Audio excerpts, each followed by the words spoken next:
చదువుతాం పరిశుద్ధ గ్రంథమైన బైబిల్లో నుండి. ఏమంటే చర్చి బయట ఉన్నటువంటి వాళ్ళకి మన పాత చర్చి ప్లేస్లో కూడా కూర్చున్న వాళ్ళకి సౌండ్ మీకు మంచిగా వినపడుతుందా?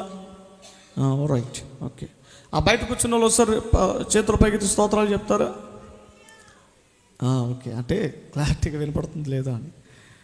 రైట్. పాత నిబంధన గ్రంథం పేజీ నెంబర్ 780వ పేజీ, 780వ పేజీ. జకర్యా గ్రంథం 8వ అధ్యాయం 13వ వచనం.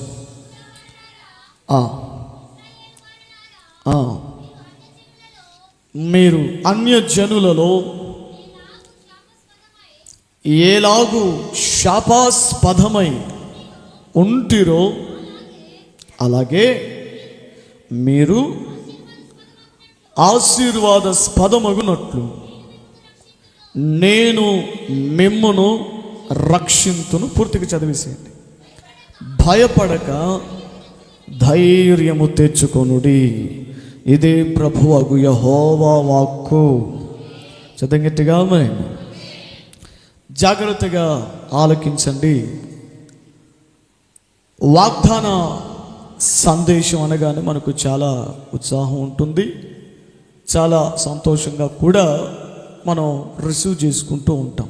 సరే, దర్యావేష్ అనబడినటువంటి ఒక రాజు గారి పరిపాలన కాలములో ఇజ్రాయేలీలు యూదులు అందరూ కూడా కలిసి ఆయన చెరలో ఉన్నారు. వారు ఉండి సుమారుగా 70 సంవత్సరాలు కావస్తా ఉంది. 70 సంవత్సరాలు దగ్గర పడింది వారు చెరలోనికి వెళ్ళిపోయి. అసలు వాళ్ళు చెరలోకి ఎందుకు వెళ్ళిపోయారని అంటే దేవుడే అనుమతించాడు.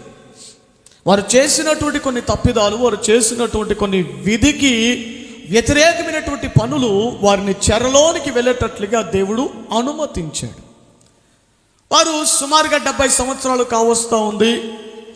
నెబుకద్నెజర్ తర్వాత వచ్చినటువంటి వాడే ఈ దర్యావేషు. అందరూ చెప్పండి ఎవరు? దర్రువై కాదు, అది దర్రువయ్యో డప్పయ్యో కాదు, దర్యావేషు అన్నమాట. అందరూ చెప్పండి ఏమిటి?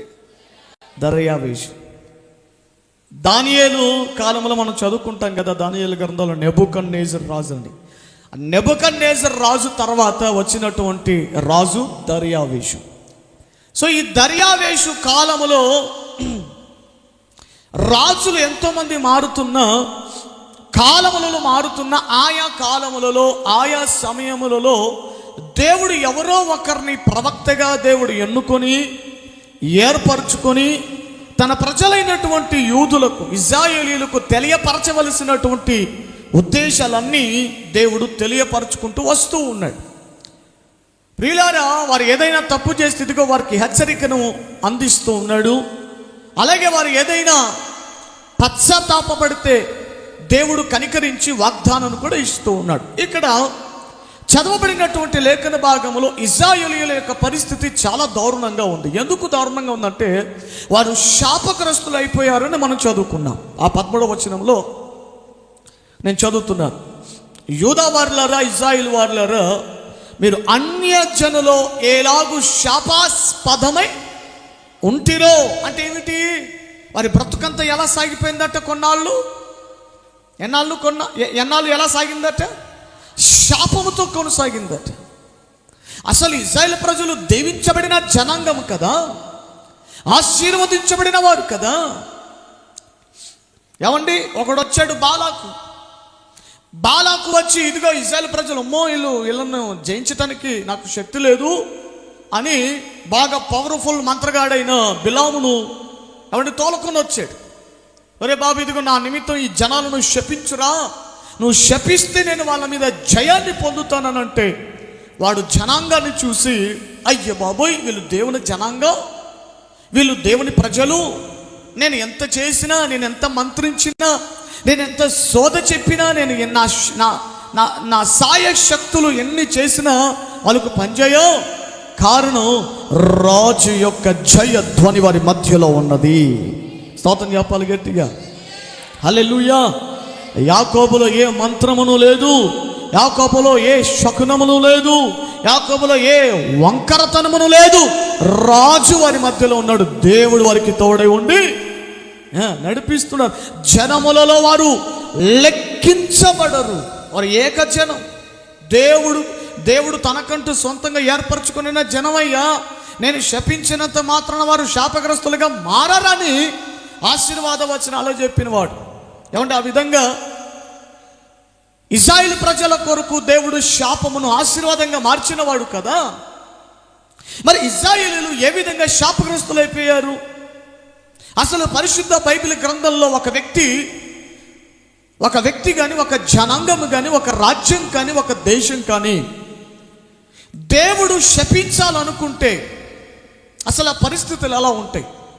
అసలు దేవుడు బైబిల్లో ఎవరిని శపిస్తాడు? ఎవరు శాపానికి గురవుతారు?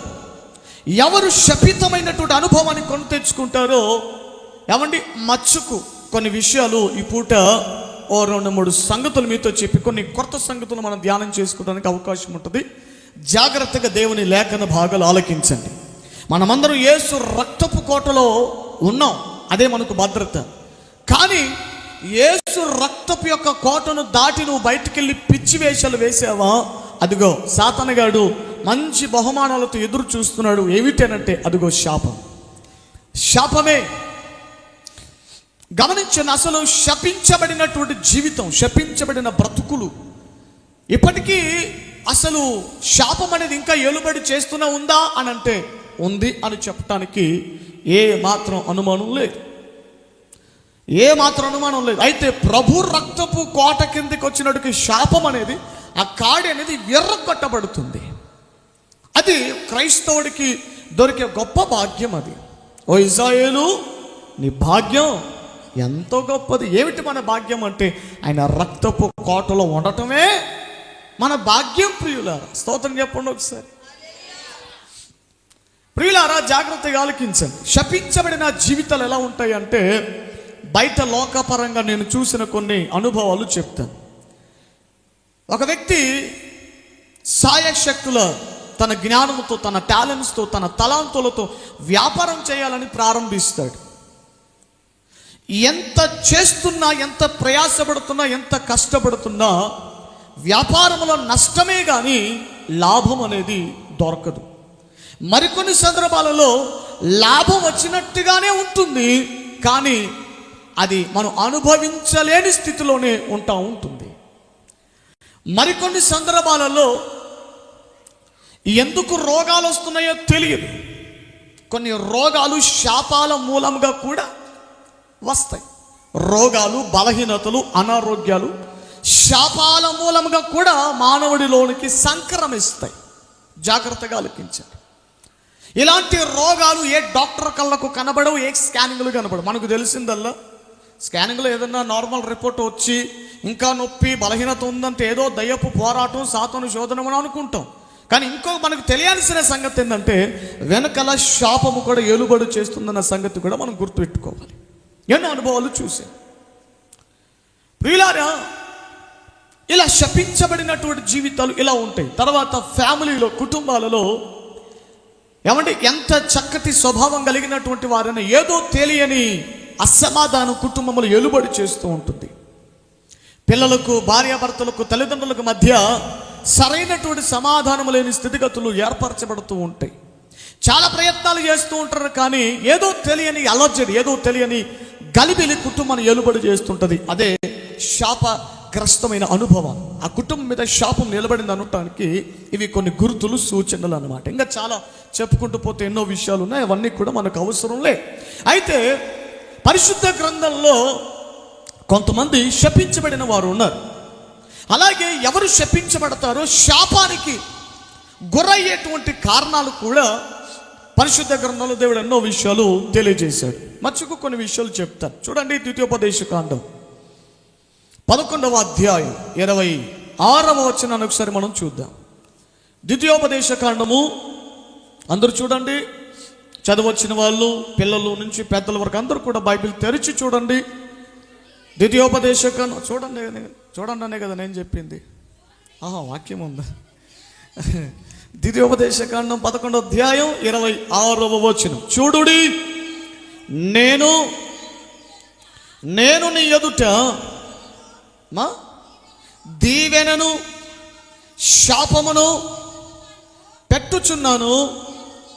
నేడు నేను నీకాజ్ఞాపించు మీ దేవుడైన యెహోవా ఆజ్ఞలను మీరు వినిన యెడల దీవెనయు మీరు మీ దేవుడైన యెహోవా ఆజ్ఞలను వెనక నేడు నేను మీకు ఆజ్ఞాపించు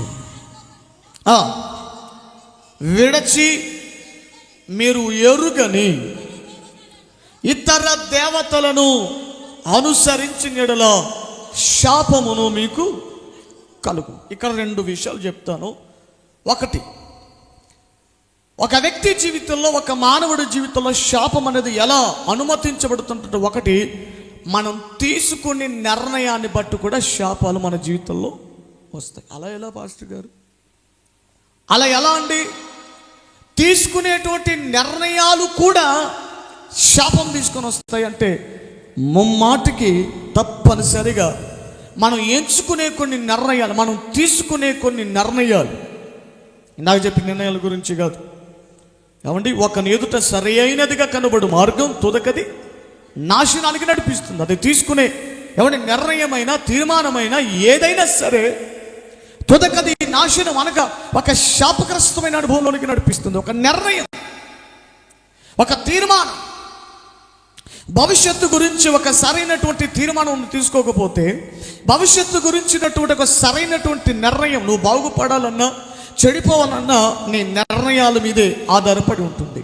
నేను 10th క్లాస్ చదివేటప్పుడు మా స్కూల్ కరస్పాండెంట్ గారు చాలా బాధ్యత కలిగినటువంటి వారు మా మీద. మేము అప్పటికే చాలా రెబల్గా ప్రవర్తిస్తూ ఉన్నాం, చాలా విరోధంగా ప్రవర్తించేటువంటి వాళ్ళు. ఆ రోజు నైట్ స్టడీ అవర్ అయిపోయిన తర్వాత అబ్బాయిలమైనటువంటి మమ్మల్ని అందరినీ కూడా క్లాసులో కూర్చోపెట్టి ఏమంటే దాదాపుగా 40-45 నిమిషాల పాటు కొన్ని భవిష్యత్తు గురించి చెప్పేవాళ్ళు.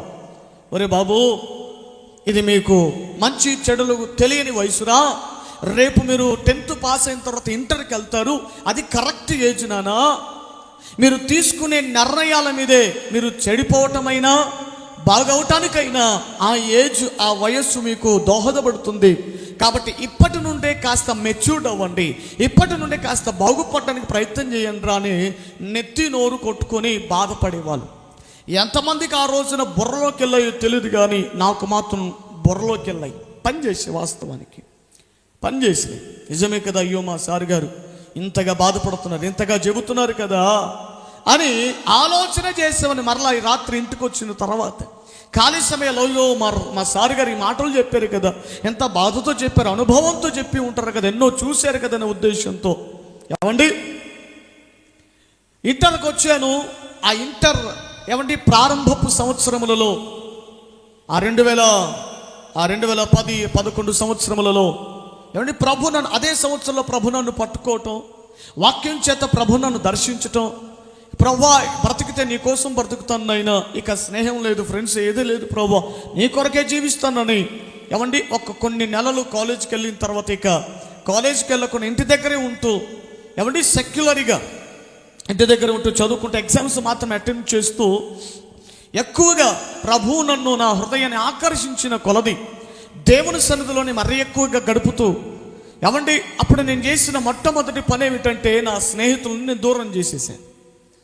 నా స్నేహితులకు నేను దూరం చేసుకున్నాను. ఎవరితోనైతే ఎక్కువగా పాడవటానికి అవకాశం ఉందో ఆ స్నేహితులని నేను మొట్టమొదటిగా అవాయిడ్ చేశాను. అంటే ఫోన్ చేశారే నాకు, అరే నాతో మాట్లాడకండి, నాకు దూరం అయిపోయింది, నేను ఏసై బిడ్డగా మారి ఇవేం చెప్పలేదు. నా మట్టుకు నేను చెప్పకుండానే వాళ్ళని ఎక్కువ సమయం వాక్యంతో గడపటం, ఏమంటే దేవుని సందులో గడపటం. సో ఇలాంటి నేను తీసుకునే కొన్ని నిర్ణయాలు దేవుణ్ణి మరింతగా సమీపంగా చేశాయి.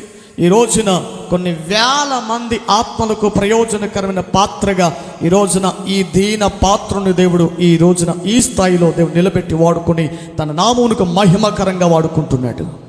చదం గట్టిగా ఆమేన్, గట్టిగా హల్లెలూయా. తీసుకునే నిర్ణయం బాగా వినండి. మనం తీసుకునే నిర్ణయం, యవనస్తులారా, నేను అందరిని కూడా బుర్రలో పెట్టుకొని ఈ సందేశం సిద్ధపరచుకున్నాను, జాగ్రత్తగా ఆలకించి. యవనస్తులు కూడా చాలా జాగ్రత్తగా వినాలి.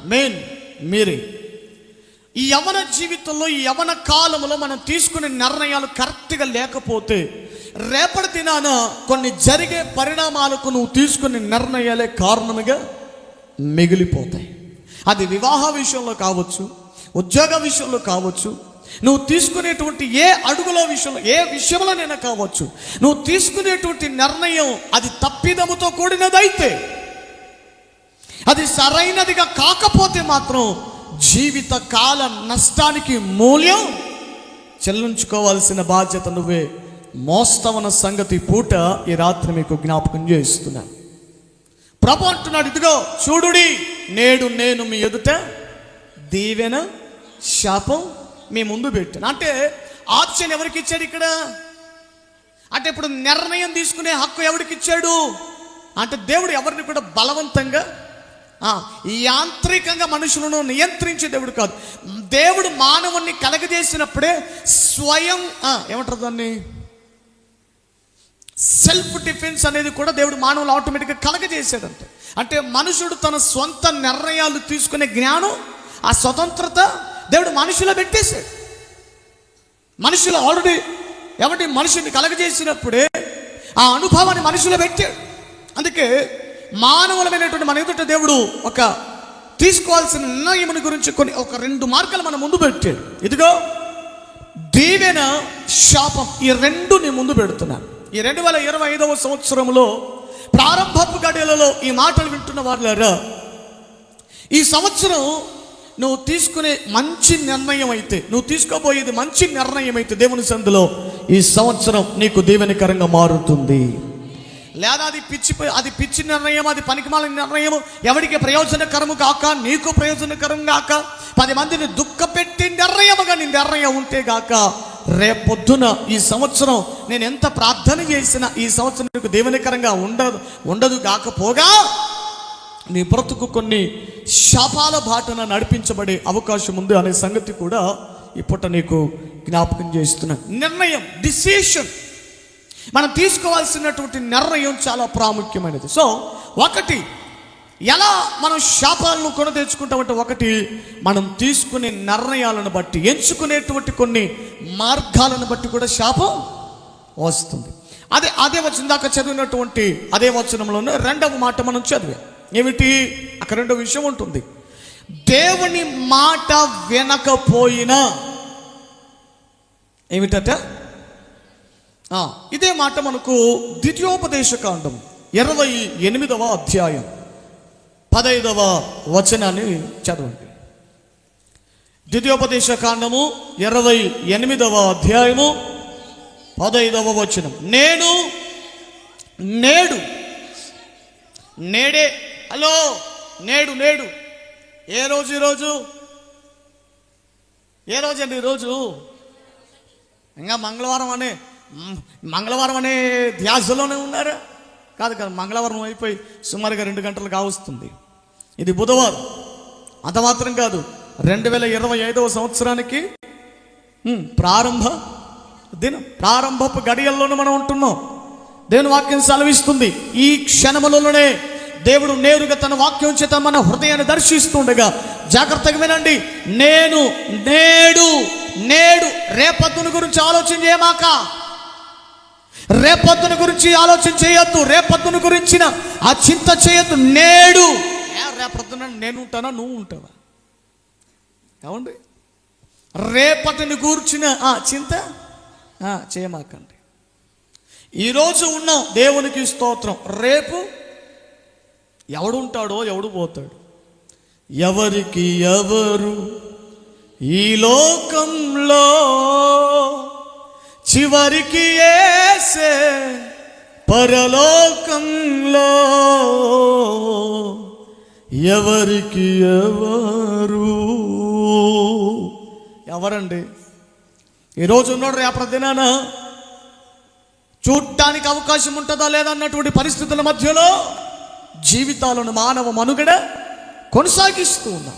గమనించండి ప్రియులారా, దేవుని వాక్యం చెబుతుంది, నేను నేడు మీకు ఆజ్ఞాపించు ఆయన సమస్తమైన ఆజ్ఞలను కట్టడలను నీవు అనుసరించి నడుచుకొనవలనని నీ దేవుడైన యెహోవా సెలవిచ్చిన మాట వినకపోతే, if you not listen the God of word of God, దేవుని వాక్యమును, దేవుని లేఖనం, దేవుని ఆజ్ఞ, దేవుని మాట నీవు వినకపోతే, then what will be happen? ఏం జరుగుతుందట? ఇదిగో ఈ శాపములన్నీ ఒక్కొక్కటి చదువుతారా? చాలా టైం అవుతుంది, చాలా విషయాలు ఉన్నాయి. అసలు దేవుడు ఒక వ్యక్తి జీవితంలో అనుమతించే శాపములు ఎలా ఉంటాయో చదివితే, మనస్సు పెట్టి చదివితే కాళ్ళకు వనకైనా వచ్చింది, లేదా వెంట్రుకలైనా నిక్కబరుచుకుంటే, లేదా గుండెలో దడైనా ప్రారంభం అవుతుంది. మనస్సు పెట్టి చదివితే, సాక్షి పేపరు, ఈనాడు పేపరు చదివినట్టుగా చదివితే అర్థం కాదు, ఏది కూడా మనకు రియాక్షన్ ఉండదు. మనస్సు పెట్టి చదవండి, ఈ శాపములన్నీ నీ మీదకి వస్తాయి. ఏమిటా శాపములు అంటే, ఇంటికి వెళ్ళిన తర్వాత చదివితే అక్కడ చాలా విషయాలు ఉంటాయి. తాపకరమైన జ్వరాలు వస్తాయట. అదేంటి, భూమి మీద ఎవడికి జ్వరం రాదా? ఏమండి, నాకు తెలియకడుతాను, జ్వరం రాదా? జ్వరం వచ్చినాడు ప్రతోడు శాపగ్రస్తుడేనా? ఇక వాక్యం చెప్తుంది, తాపకరమైన. మన పాత విశ్వాసులకి జ్ఞాపకం ఉండొచ్చు అని నేను అనుకుంటున్నాను. సలబాసే పల్లని, అది గుడిపాడు నుండి లోపలికి వెళ్తుంది అయ్యా. తెలుగు గంగ ప్రాజెక్టు దగ్గరగా ఎండింగ్లో ఉండే పల్లెది సలబాసే పల్లె. మన వాళ్ళకు చాలామంది, మన యవనస్తులు కొంతమంది పాత పిల్లల్ని, ఇప్పుడంటే గడ్డాలు వచ్చి మీసాలు వచ్చి నాకంటే పెద్ద మనుషులు అయిపోయారులే, కానీ పెళ్ళిళ్ళు అయిపోయి అంకుల్స్ అయ్యారు. ఏమండి, పిల్లలు యవనస్తు కాస్త వయసులో ఉన్నప్పుడు పిల్లలందరినీ స్వార్థకి తీసుకెళ్ళిన ఆ ప్రాంతానికి. అలాగే ఆ పల్లెలో నుంచి ఒక శనివారం ఉపవాస ప్రార్థనకి, అప్పుడు అమ్మ నాన్నగారు వాళ్ళందరూ ఉన్నారు, మంచిగా ఉన్నారు. ఒక ఆయన వచ్చాడు. అక్కడ ఒక చర్చి ఉంటుంది, మరి ఇప్పుడు ఆయన ఉన్నాడో పోయాడో తెలియదు. ఆ చర్చికి ఎదురుగా ఉన్నటువంటి ఇల్లు. మనం ఒకసారి వెళ్ళి అక్కడ ప్రార్థన కూడిక కూడా పెట్టాం. పాపం మైక్ యూజ్ చేయడం తెలియక, మేము వస్తున్నామని మీ చర్చిలోంచి మైక్ తీసుకొచ్చి, మైక్ రావాలంటే ఏం చేయాలి? దానికి సౌండ్ బాక్సులు ఉండాలి, దానికి యాంప్లిఫైర్ ఉండాలి, పెట్రోల్ బాక్స్ ఉండాలి, ఇంకా అన్ని కనెక్షన్స్ అన్నీ ఉండాలి. ఇంత కనెక్షన్ ఇంత వ్యవహారం చేస్తే కానీ సౌండ్ బయటికి రాదు. పాప ఆయనకి తెలియదు కదా. మేము పోవటంతోనే మైక్ తీసుకొచ్చి, ఆ వైరు ఉంటుంది కదా, మైక్ది వైరు నేరుగా ప్లగ్ బాక్సులకు గుచ్చేసి hello hello hello hello hello hello hello. మేము చూసి ఒకటే నవ్వుతున్నాం. అయ్యా, దానికి ఒక సపరేట్ సౌండ్ బాక్స్ ఉండాలి, దానికి ఒకటి ఇంకోటి, దానికి ఒక పెట్టె ఉండాలి. పెట్టె అంటే యాంప్లిఫైర్, తెలియదు కదా దానికి యాంప్లిఫైర్ అంటే. దానికి ఒక పెట్టె లాంటిది ఒకటి వస్తుంది అయ్యా, పెట్టె ఉండాలి, వైర్లు పెట్టాలి, ఇన్ని సెటప్ పెడితే కానీ సౌండ్ రాదు అయ్యా. అదేమన్నా ట్యూబ్ లైట్ కాదు, బ్యాటరీ లైట్ కాదు, పెట్టంగానే సౌండ్ రావటానికి అని అక్కడ చాలా అద్భుతంగా సువార్త కూడా ప్రకటించాం. అసలు అక్కడ ప్రార్థన పెట్టడానికి గల కారణం ఏంటంటే, ఆయన మొట్టమొదటిసారిగా మన పాత చర్చిలో ఉన్నప్పుడు శనివారం ఉపవాస ప్రార్థనకు వచ్చారు మొదటిసారి. విచిత్రమైనటువంటి బలహీనత అయినది ఏమిటంటే, 36 సంవత్సరాలుగా రోజు జ్వరంతోనే బాధపడుతున్నాడు ఆయన. ఎన్ని సంవత్సరాలు అండి? 36 years, 36 సంవత్సరాలు ప్రతిరోజు జ్వరమే. దాదాపుగా 10-12 సంవత్సరాల కిందటి మాట చెప్తున్నాను. ఈ జ్వరం పాటికి ఎందుకు వస్తుందా అని కొన్ని సంవత్సరాలుగా చేయని ప్రయత్నం లేదు, తిరగని హాస్పిటల్ లేదు, చూయించుకొని వైద్యుడు లేదు, తిరగని మందిరాలు గుడిలు ఏమంటే లేవు, అన్నీ తిరిగేసాడు. ఏమండి, అటేదో గుత్తి షాలకి వెళ్ళాడట, చెప్పాడు ఆయన సాక్ష్యం. మన మందరంలో కూడా సాక్ష్యం చెప్పాడు ఆయన. మనలో ఒక గుర్తే ఉంటుంది, మరి ఎంతమంది గుర్తుందో తెలియదు. సాక్ష్యం చెప్పాడు, గుత్తి తిరిగాను, తిరుపతికి వెళ్ళాను, అది చేశాను, ఇది చేశాను, కానీ నా జ్వరం మాత్రం తగ్గిపోలేదండి. నా జ్వర బలహీనత తగ్గిపోవడానికి సుమారుగా 5 లక్షల రూపాయలు ఖర్చు చేశాడు ఆ రోజుల్లోనే. 5 లక్షల రూపాయలు రోగానికి తగలబెట్టాడు. ఎనుమలు అమ్మేసుకున్నాడు, పశువులు అమ్మేసుకున్నాడు. సమృద్ధిగా పశువులు ఉండేవట, సుమారుగా 30-40 దాకా పశువులు ఉండేవి. పశువులన్నీ అమ్మేసుకున్నాడు. ఎవరో చెప్పారు మన విశ్వాసులు, ఏమండి పలానా ఎరుగుంట్లోకి వెళ్ళండి, పలానా కేరళ పాస్టర్ ఉన్నారు, మ్యాథ్యూస్ పాస్టర్ గారు ఉన్నారు, అక్కడికి వెళ్తే దేవుడు తప్పకుండా బాగు చేస్తాడయ్యా అని చెబితే, ఏమండి ఆ మరుసటి ఆ శనివారం ఉపవాస ప్రార్థనకు వచ్చారు. విషయం చెప్పారు. అమ్మ ప్రార్థన చేసింది. చేస్తే అమ్మ చెప్పింది 21 వారాలు ఉపవాస ప్రార్థనకి అయ్యా మీరు రావాలి, తీర్మానం చేసుకోండి అని అన్నారు. ఏమండి ప్రార్థనకు ఏమండి చక్కగా శనివారం ఉపవాస ప్రార్థన కంటిన్యూస్గా వస్తూ ఉన్నారు. వచ్చినటువంటి 2వ వారం 3వ వారం నుండే ఆయన బలహీనత క్రమక్రమంగా తగ్గటం ప్రారంభించింది. దేవునికి స్తోత్రం చెప్పండి ఒకసారి. ఏమిటా బలహీనత ఆయనకున్నది? ఏ జ్వరం? ఎన్ని సంవత్సరాలు? దాదాపు 30-36 సంవత్సరాల జ్వరం ఆయనకి. 2వ వారం 3వ వారం నుండి జ్వరం తగ్గటం ప్రారంభించింది. ఇక 5వ వారం 6వ వారంకి వచ్చేసరికి పూర్తిగా ఆయనకు జ్వరం తగ్గిపోయింది దాబ్బకి. తర్వాత అమ్మగారు మమ్మీ ప్రార్థన చేసి, ఏమిటి ఇన్నేళ్ళుగా ఆయనకు జ్వరం రావడం కల కారణం ఏంటి? ప్రభు సుందరులు ప్రార్థన చేసిన తర్వాత అమ్మ చెప్పింది, అయ్యా మీ పితరుల శాపం ఏదో మిమ్మల్ని వెంటాడుతూ ఉంది, శాపం మిమ్మల్ని ఎలుబడి చేస్తుంది, అందుకే ఈ రోగం, ఈ బలహీనత అని. తర్వాత విషయం తెలుసుకున్న తర్వాత నాన్నగారు మరలా ప్రత్యేకించి ఏమంటే తల మీద నూనెసి మరి ప్రత్యేకంగా ప్రార్థన చేస్తే సంపూర్ణంగా ఆ 21 వారంలో సంపూర్ణంగా విడుదల పొంది ఆ తర్వాత ఆయన ఇంటికాడ ప్రార్థన కూడిక పెట్టుకున్నాడు. సాక్ష్యపు కృతజ్ఞత కూడిక పెట్టుకొని, ఇదిగో నా బతుకులో దేవుడు ఇట్లాంటి కార్యం చేశాడు, నా బ్రతుకును మార్చేశాడు, నాకు మంచి ఆరోగ్యం ఇచ్చేసాడని తర్వాత చక్కగా దేవుని సన్నిధిలో స్థిరపరచబడ్డాడు. స్తోత్రం చెప్పండి ఒకసారి. తాపకరమైన జ్వరములు, రోగ వ్యాధి బాధలు, నువ్వు లోపలికి వచ్చినప్పుడు శపించబడతావు, వెలుపలికి వెళ్ళినప్పుడు శపించబడతావు. నీవు పిసుకు పిండి ఏమండి శపించబడుతుంది, నీ గొడ్డుతనం ఉంటుంది అని చాలా రకాల శాపాలు అక్కడ రాయబడ్డాయి. ఎవరికి వస్తాయంటే ఈ శాపములండి? ఎవరైతే దేవుని మాటను మీరుతారో, దేవుని మాటను వినకుండా ఏమంటే వీటికి వ్యతిరేక్తమైనటువంటి పనులు చేస్తున్నారో వారందరికీ ఏమొస్తున్నాయట? ఈ శాపములన్నీ వస్తాయి. ఇది 2వ కారణం. 3వది చూడండి, యెహోషువ గ్రంథం 6వ అధ్యాయం 18వ వచనాలు చూద్దాం. యెహోషువ గ్రంథము, నా మూతి చూద్దాం, ఏ వాక్యం చదివాడా? యెహోషువ గ్రంథం 6వ అధ్యాయము 18. అందరూ చూడండి 6వ అధ్యాయం 18వ వచనం. శపింపబడిన దానిలో కొంచెమైనను మీరు తీసుకొనిన ఎడల మీరు శాపగ్రస్తులై ఇశ్రాయేలీయుల పాలెమునకు శాపము తెప్పించి దానికి బాధ కలుగ చేయుదురు గనుక శపింపబడిన దానిని మీరు డోంట్ టచ్. ఈ భూమి మీద కొన్ని తాకగలిగినవి ఉన్నాయి, కొన్ని తాకకూడనివి ఉన్నాయి. కొన్ని తాకకూడనివి తాకితే ఏమవుతుంది చెప్పండి? ప్లగ్ బాస్లో ఒకసారి ఏళ్ళు పెట్టండి, దెబ్బకు నిద్రపోతు మొత్తం వదిలేపోయింది. ట్రాన్స్ఫార్మర్ ఉంది, వెళ్ళి తాకగలమా? కొన్ని తాకకూడదు. కొన్ని విషపూరితమైనటువంటి మొక్కలు ఉన్నాయి, కొన్నిటిని తాకకూడని మొక్కలు ఉన్నాయి. ఏమంటే అందులో కొన్ని మ్యూజియంస్కి వెళ్తే, కేరళలో నేను పాస్టర్ గారు వెళ్ళినప్పుడు కేరళలో ఒక మ్యూజియంకి వెళ్ళాను.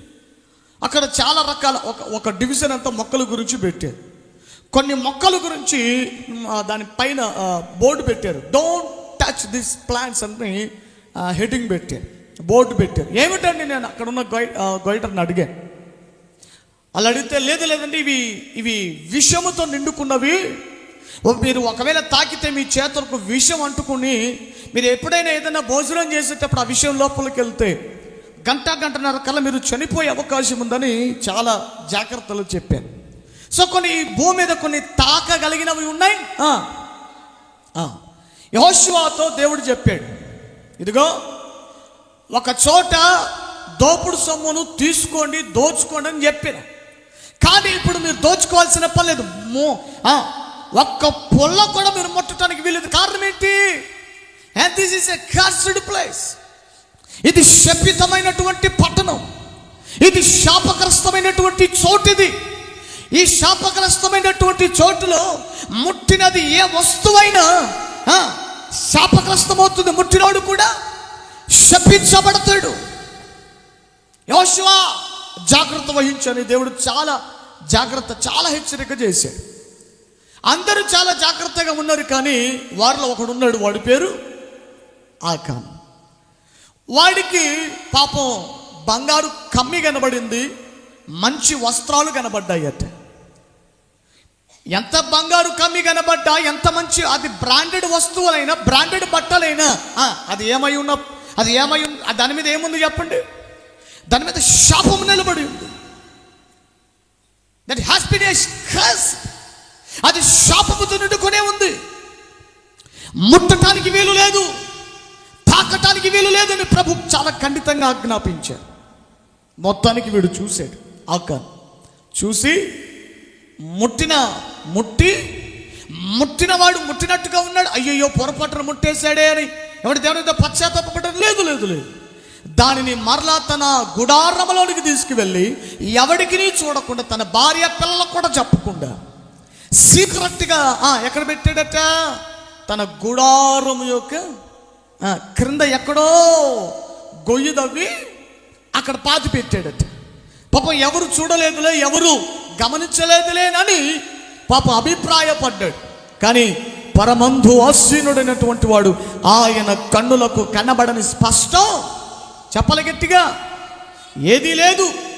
ఆయనకు రాత్రట అంధకారమట మధ్యాహ్నపు వెలుగు వలె కనబడతా ఉంది.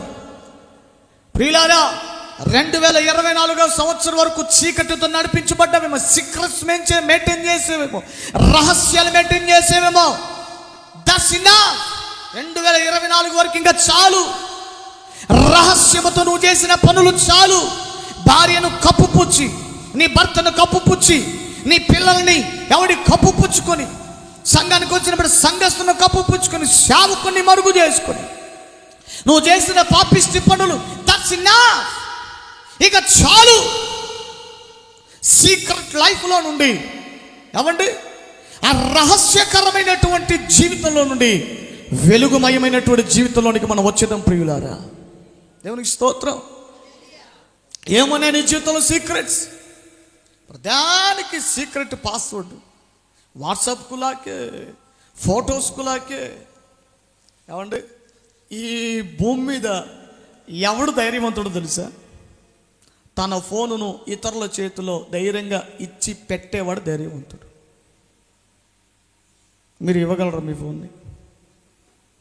చెప్పారే దొంగమంద.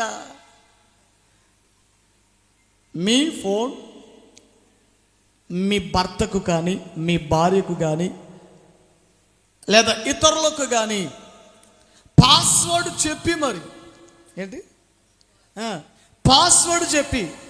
పాస్వర్డ్ చెప్పి మరి ఇతరుల చేతుల్లో నువ్వు పెట్టగలవా? అంత కలేజా ఉన్నదా? అంత దమ్ము ఉన్నదా? అంటుంటారుగా, మగతనము, స్త్రీతనము, మరి ఇంకోతనం ఏదో మొత్తం అనేది కలువ చేసుకుని చెప్పు. నీకు ఉన్నదా అంత? అలాంటి ధైర్యం ఉన్నదా? ఫోన్ ఇచ్చేంత ధైర్యం ఉందా? ప్రియులారా, సీక్రెట్స్ మెయింటైన్ చేస్తున్నావా? ఎవరు చూడట్లేదని సీక్రెట్స్ మెయింటైన్ చేస్తున్నావా? జాగ్రత్త. రహస్యాలను చూచుచున్న దేవుడు పరమందాసీనుడై ఉన్నాడన్న సంగతి పూట మీకు ప్రకటిస్తూ ఉన్నాడు. The Lord is seeing everything. ఆయన ప్రతిదీ చూస్తూ ఉన్నాడు. రహస్యమందు చూచు దేవుడట ఆయనకు పేరు. రహస్యమందు చూచు నా దేవుడు ప్రతిఫలము కూడా రహస్యములోనే ఇస్తాడట. ఒక మాట చెప్తాను, తీసుకొని గుర్తుపెట్టుకోండి. రహస్యంలో నువ్వు ఏదైతే పాపిష్టి పని చేస్తావో దేవుడు దాన్ని వైరల్ చేసి పెడతాడు. ఇప్పుడు ప్రతోడు వైరల్ అవ్వట్లేదా? ప్రతి పాస్టర్ వైరల్ అవుతున్నాడు, ప్రతి పూజారి వైరల్ అవుతున్నాడు. ఏమండి ఇంకా పాపిష్టి. దేవుని దృష్టి ఎదుట పాస్టర్ అయినా పూజారైనా ఆడెవడైనా సరే, దేవుడు ఒక దినాన సీక్రెట్ మనం మెయింటైన్ చేసిన సీక్రెట్ను దేవుడు తప్పక ఒక రోజున ఒక దినమున రివీల్ చేస్తాడు. అర్థమవుతుందా? నైట్గా స్టార్ అయిన వాళ్ళు ఉన్నారు. అదే నైట్కి దివాలా తీసిన వాళ్ళు కూడా భూమి మీద ఉన్నారు ప్రియులారా. Don't manage your secrets, just leave away. విడిచిపెట్టే రహస్యాలు, విడిచిపెట్టే సీక్రెట్స్, విడిచిపెట్టే సీక్రెట్స్ ఏం పెట్టుకోమాకండి, రహస్యాలు ఏం పెట్టుకోమాకండి. ఓ పిల్లవాడు తల్లిదండ్రుల దగ్గర ధైర్యంగా మాట్లాడగలిగారు, ఉన్నది ఉన్నట్టు అన్ని చెప్పగలిగారు. మరియమ్మ దగ్గరకు వచ్చి దేవదూత మాట్లాడితే, ఏమండి న్యాయబద్ధుల గ్రంథంలో మానోహ భార్య గారి దగ్గరకు వచ్చి దేవదూత వచ్చి మాట్లాడితే, ఏమండి తన దగ్గర దాచుకోలేదు, వెంటనే తన భర్త అయిన మానోహ గారికి వెళ్ళి చెప్పింది, అయ్యయ్యా అరణ్యంలో ఒక దైవజనుడు నాకు కనబడ్డాడు, ఒక దేవదూత నాకు కనబడింది, నాతో ఈ విధంగా మాట్లాడాడు. వెంటనే తన భర్తకి వెళ్ళి చెప్పింది. అలాగే మానోహకు కూడా దేవుడు బయలుపరచబడి మాట్లాడినప్పుడు తన భార్యకు కూడా, అప్పుడు భార్య భర్తలు ఏం లేనట్టు సీక్రెట్స్ లేవని అర్థం. ఈరోజు నువ్వు సీక్రెట్ మెయింటైన్ చేస్తున్నావా? Are you maintaining your secrets? జాగ్రత్త. నువ్వు నీ సీక్రెట్ని ఎంత జాగ్రత్తగా మెయింటైన్ చేస్తావో దేవుడు కూడా నీ బహిరంగ జీవితాన్ని ఎప్పుడెప్పుడు బయట పెడతామని దేవుడు కూడా జాగ్రత్త చేస్తాడు. And be careful. జాగ్రత్త ప్రియులారా. శపితమైన దానిని తీసుకునేది మాత్రం కాదు, తీసుకెళ్ళి ఎక్కడ పెట్టాడట? మట్టిలో దాచిపెట్టేశాడట. రహస్యం చేసి పట్టేశాడు. దావీదుతో అదే అన్నాడు, దావీదు నువ్వు రహస్యముగా ఈ పాపము చేసేటివి కనుక మిద్దెల మీద చూచేటట్లుగా నేను నీ కొడుకే ఈ పాపిష్టి పనులన్నీ చేస్తాడు, అందరూ చూచేటట్లుగా సినిమా వేస్తా అన్నాడు. అర్థమైందా? ఒక్కొక్కడికి రహస్యాలు ఇంకా నువ్వు మెయింటైన్ చేస్తున్నావా? 2025 నీకు సినిమా చూపిస్తాడు దేవుడు. God will show A special movie for you brother. దేవుడు నీకంటూ ఒక ప్రత్యేక సినిమా చూపిస్తాడు. అర్థమవుతుందా? జాగ్రత్త. రహస్యాలు మెయింటైన్ చేస్తున్నావా? Just leave away, leave out and caste out. దాన్ని బయటకు పారేసే. మనోడు దాచుకోవాల్సినవి బైబిల్లో చాలా ఉన్నాయి, విడిచిపెట్టాల్సినవి, రహస్యము నుండి బయటికి పారవేయవలసినవి చాలానే ఉన్నాయి ప్రియులారా. శపితమైన దానిని ముట్టాడు, అది అక్కడ చేసిన పాపం. ఈ రోజున మీరు మార్కెట్కి వెళ్తారా? కూరగాయలు తెచ్చుకుంటారా? కూరగాయలు కొనుక్కొని తెచ్చిన ఏమంటే ఇంటికి తెచ్చుకున్న వెంటనే ఆ బియ్యం బస్తా మీద, ఆ కూరగాయల మీద, ఏమండి ఆ టమాటకాయల మీద, ఆ కవర్ మీద, ఏమండి లేదా ఆ సంచి అంతటి మీద చేపెట్టి ఇంట్లోకి రాకముందే ప్రార్థన చేసి పడేసేయండి. ఎందుకంటే ఎక్కడెక్కడ ఏ విగ్రహ దోషాలు వెనకాల దాక్కుని ఉన్నాయి తెలియదు, ఎక్కడ దేని వెనకాల ఏ దయ్యం పట్టుకొని వస్తుందో తెలియదు. మన మందిరానికి ఒక యవన సహోదరు వచ్చింది ఒకసారి. ఒక అమ్మాయి, దయ్యం పట్టిన అమ్మాయి. ప్రార్థన చేస్తున్నాను, విడుదలైపోతుంది. అయ్యో నేను ఏం చేయకున్నా, నేను పోతా అంటుంది, వెళ్ళిపోతుంది. ప్రతి ఆదివారం రావటం, దయ్యం ఏమంటే ప్రార్థన చేస్తే దయ్యం వెళ్ళిపోవటం, చాలా డిస్టర్బెన్స్ అయిపోతుంది. ఏమిటి దీని పరిష్కారం అని ఒకసారి కూర్చోబెట్టి, అమ్మాయి శనివారం ఉపవాస ప్రార్థనకు రా అని చెప్పి శనివారం ఉపవాస ప్రార్థనకు వచ్చింది. ప్రార్థన అంతా అయిపోయిన తర్వాత రహస్యంగా అడిగా, అమ్మా ఏదైనా రహస్యంగా ఏమైనా పాపం ఏమైనా చేసేవా? ఏదైనా ఉంటే చెప్పు తల్లి. ఎంత చెప్తా, ఏమన్నా తెలీదన్నా అంటే బాగానే ఉన్నానన్నా అంటుంది. సరే ఏం చేస్తాం, దాన్ని అడుగుదాం, అసలేం దాన్నే అడుగుదాం అని ప్రార్థన చేస్తే మరలా దయ్యం వచ్చింది. ఏదో చుట్టరికానికి ఇంటికి వచ్చి చూసుకుని పోయినట్టుగా వచ్చింది. మొత్తం పిలవంగానే వచ్చేసింది మొత్తానికి. అప్పుడప్పుడు అనిపిస్తుంటుంది, అప్పుడప్పుడు చర్చిలో విశ్వాసులు చెప్పిన మాటకు వెంటనే పలకరు, కానీ దయ్యాలు మాత్రం రై రా బయటకంటే వెంటనే వచ్చేస్తాయి. దయ్యాలకు ఎంత లోబడి మనస్తత్వం ఉందో ఏమిటో. ఏమండి, ఆలకించండి. ఆ దురాత్మ బయటకు వచ్చినప్పుడు అడిగాను, ఏంటి నువ్వు మాటి మాటికి పోవటం రావటం, నాకేంటి బేరం, నాకేంటి పంచాయతీ, ఏంటి సంగతి, ఎందుకు నువ్వు మాటి మాటికి వస్తున్నావు, దేనికోసం వస్తున్నావు, అసలు కారణం ఏంటి అని అంటే, ఈ అమ్మాయి అట కాలేజీ నుంచి వచ్చేటప్పుడు ఎక్కడో చిన్న బంగారం కమ్మ ఉంటుంది కదా, ఆ కమ్మ దొరికిందట. అయ్యి బంగారం కమ్మ దొరికింది నాకే అనుకొని తెచ్చుకొని ఇంటికి పెట్టుకుంది. దానికి వెంట్రుకలు ఉన్నాయన్న సంగతి ఆ అమ్మాయికి తెలియదు. ఆ వెంట్రుకలు ఉంటాయి ఊడిపోయి ఉంటాయని అనుకొని ఆ వెంట్రుకలు తీసేసుకొని చక్కగా కడుక్కొని ఇంట్లోకి వచ్చి పెట్టుకుంది.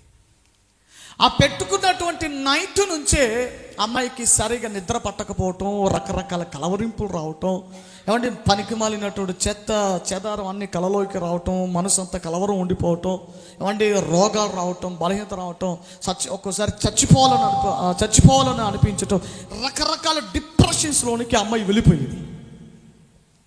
ఏమండి అలా అలా ఆ దురాత్మన చేసింది. ఆ దయ్యం చెబుతుంది, అయ్యా నా సరుకు ఒకటి అమ్మాయి దగ్గర మిగిలిపోయింది, నాది నాకు ఇచ్చేస్తే వెళ్ళిపోతున్నది. నీ సరుక ఏముంది, నీ సరుకు ఆ అమ్మాయి నీ ఇంటికి వెళ్ళి ఎప్పుడు దొంగతనం చేసింది, నీ బంధువుల ఇంటికి వచ్చి దొంగతనం చేసింది. ఏంటిదని అంటే విషయం అంతా చెప్పింది. నా బంగారం కమ్మ కూడా తీసుకుంది, నా కమ్మ తీసుకుందే, నా కమ్మ నాకు ఇచ్చేసాయి, నేను చచ్చే నీ దగ్గర కూడా నేను రానన్నది. నువ్వు కనుక్కుంటా ఎవరు అమ్మాయిని అడిగి అంటే, సరే మళ్ళీ వస్తలే అన్నది. వెళ్ళిపోయింది. మొత్తానికి అడిగాను అమ్మాయి మా కాదమ్మా ఏదో కమ్మ ఏదో దొరికిందంట కదా. అవునన్నా అవును దొరికింది. ఏం చేసావు కమ్మ? అదే నా డిజైన్ బాగుందని పెట్టుకున్నాను. ఎక్కడ దొరికింది నీకు అదంటే, అదేనన్నా చెలుంకూరు దగ్గర మాకు సమాధులు ఉంటాయి, కొంచెం అక్కడ సమాధుల్లో కాదులే కానీ దగ్గరగా ఉంటే దొరికితే దేవుని మహాకృప అనుకొని తీసుకొని పెట్టుకున్నాను, ఇంటికి కూడా తెచ్చుకున్నాను అని పూసుకొచ్చినట్టుగా మొత్తం చెప్పింది. ఇప్పుడు అమ్మ చెప్పేది, ప్రారంభంలోనే ఇట్లాంటి విషయాలనే చెప్పొచ్చు కదా. 4-5 వారాలు నీకు డిస్టర్బెన్స్ ఉండేది కాదు, నాకు డిస్టర్బెన్స్ ఉండేది కాదు. ముట్టకూడనివి. అందుకే ఏమంటే ప్రతి దానికి ప్రార్థన అవసరం. దేని వెనకల ఏవి తాక్కున్నాయో మీ కంటికి కనబడు, దేని వెనకల ఏ శాపాలు ఉన్నాయో నీకు తెలియదు. దేనిని ముట్టడం వల్ల ఏమంటే మన జీవితానికి ఏమంటే మన ఆత్మకు క్షోభను కలగజేస్తూ నీకు తెలియదు బిడ్డ. అందుకే ఎప్పుడు మన ఇంట్లో నూనె బాటలు ఒకటి ఉండాలి. ఏమండి ఎందుకు నూనె బాటలు అంటే, నూనె ఎత్తి మీద వేసుకోవడానికి కాదు, ఆ నూనె వేసి కాస్త అభిషేకించి ప్రార్థన చేయడానికి, యేసు రక్తంతో ముద్రించడానికి. స్తోత్రం చెప్పండి గట్టిగా. అలవాటు చేయండి. మార్కెట్కి వెళ్ళి సరుకులు ఇంటికి తెచ్చుకున్న ప్రతిసారి అభిషేకించి ప్రార్థన చేసేయండి. ప్రార్థన చేసి ఆ తర్వాత ఇంట్లోకి తెచ్చుకోండి. యేసు రక్తం దయ్యాలన్నీ ఇంటి గుమ్మం ఎదుట విడిచిపెట్టి వెళ్ళిపోతాయి.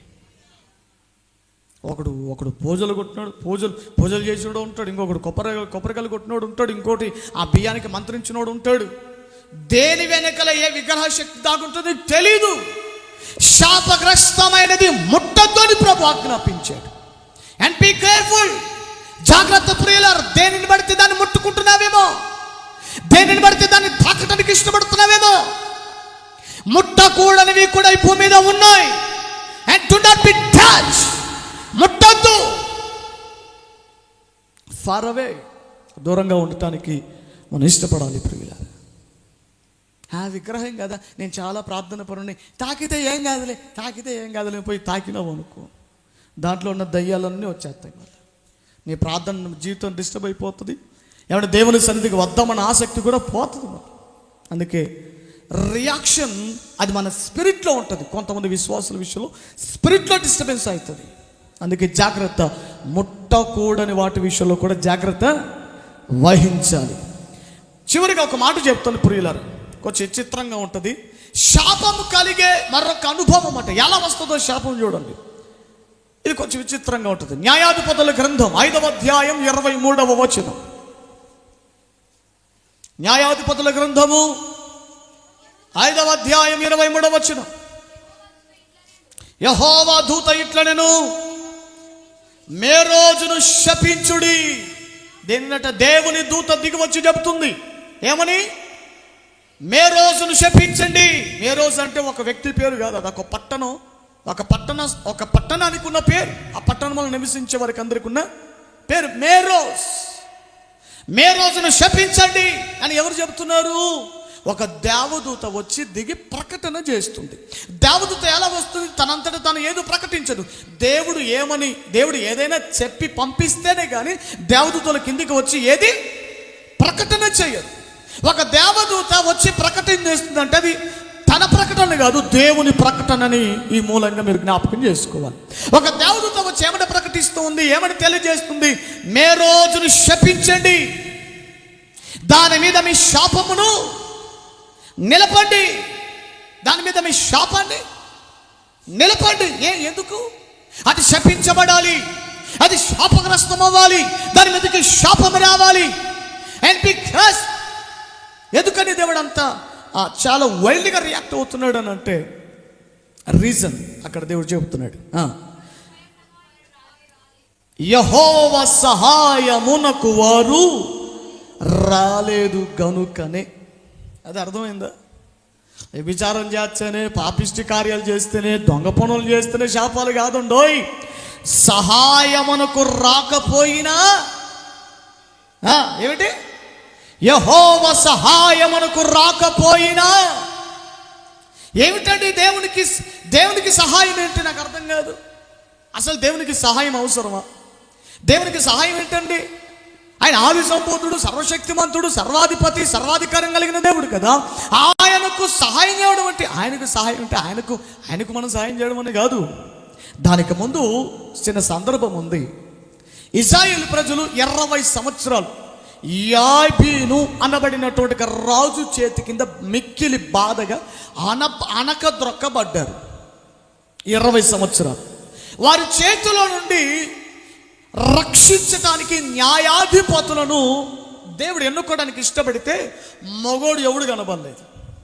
ఒక మొగోడు ఎవడు కనబడకపోయేసరికి ఏమండి, దేవునికి ఒక స్త్రీ కనబడింది. ఆమె పేరు దెబోరా. చెప్పండి ఏమిటి అమ్మ? ఆడవాళ్ళు చెప్పండి అమ్మ, ఏంటి పేరు?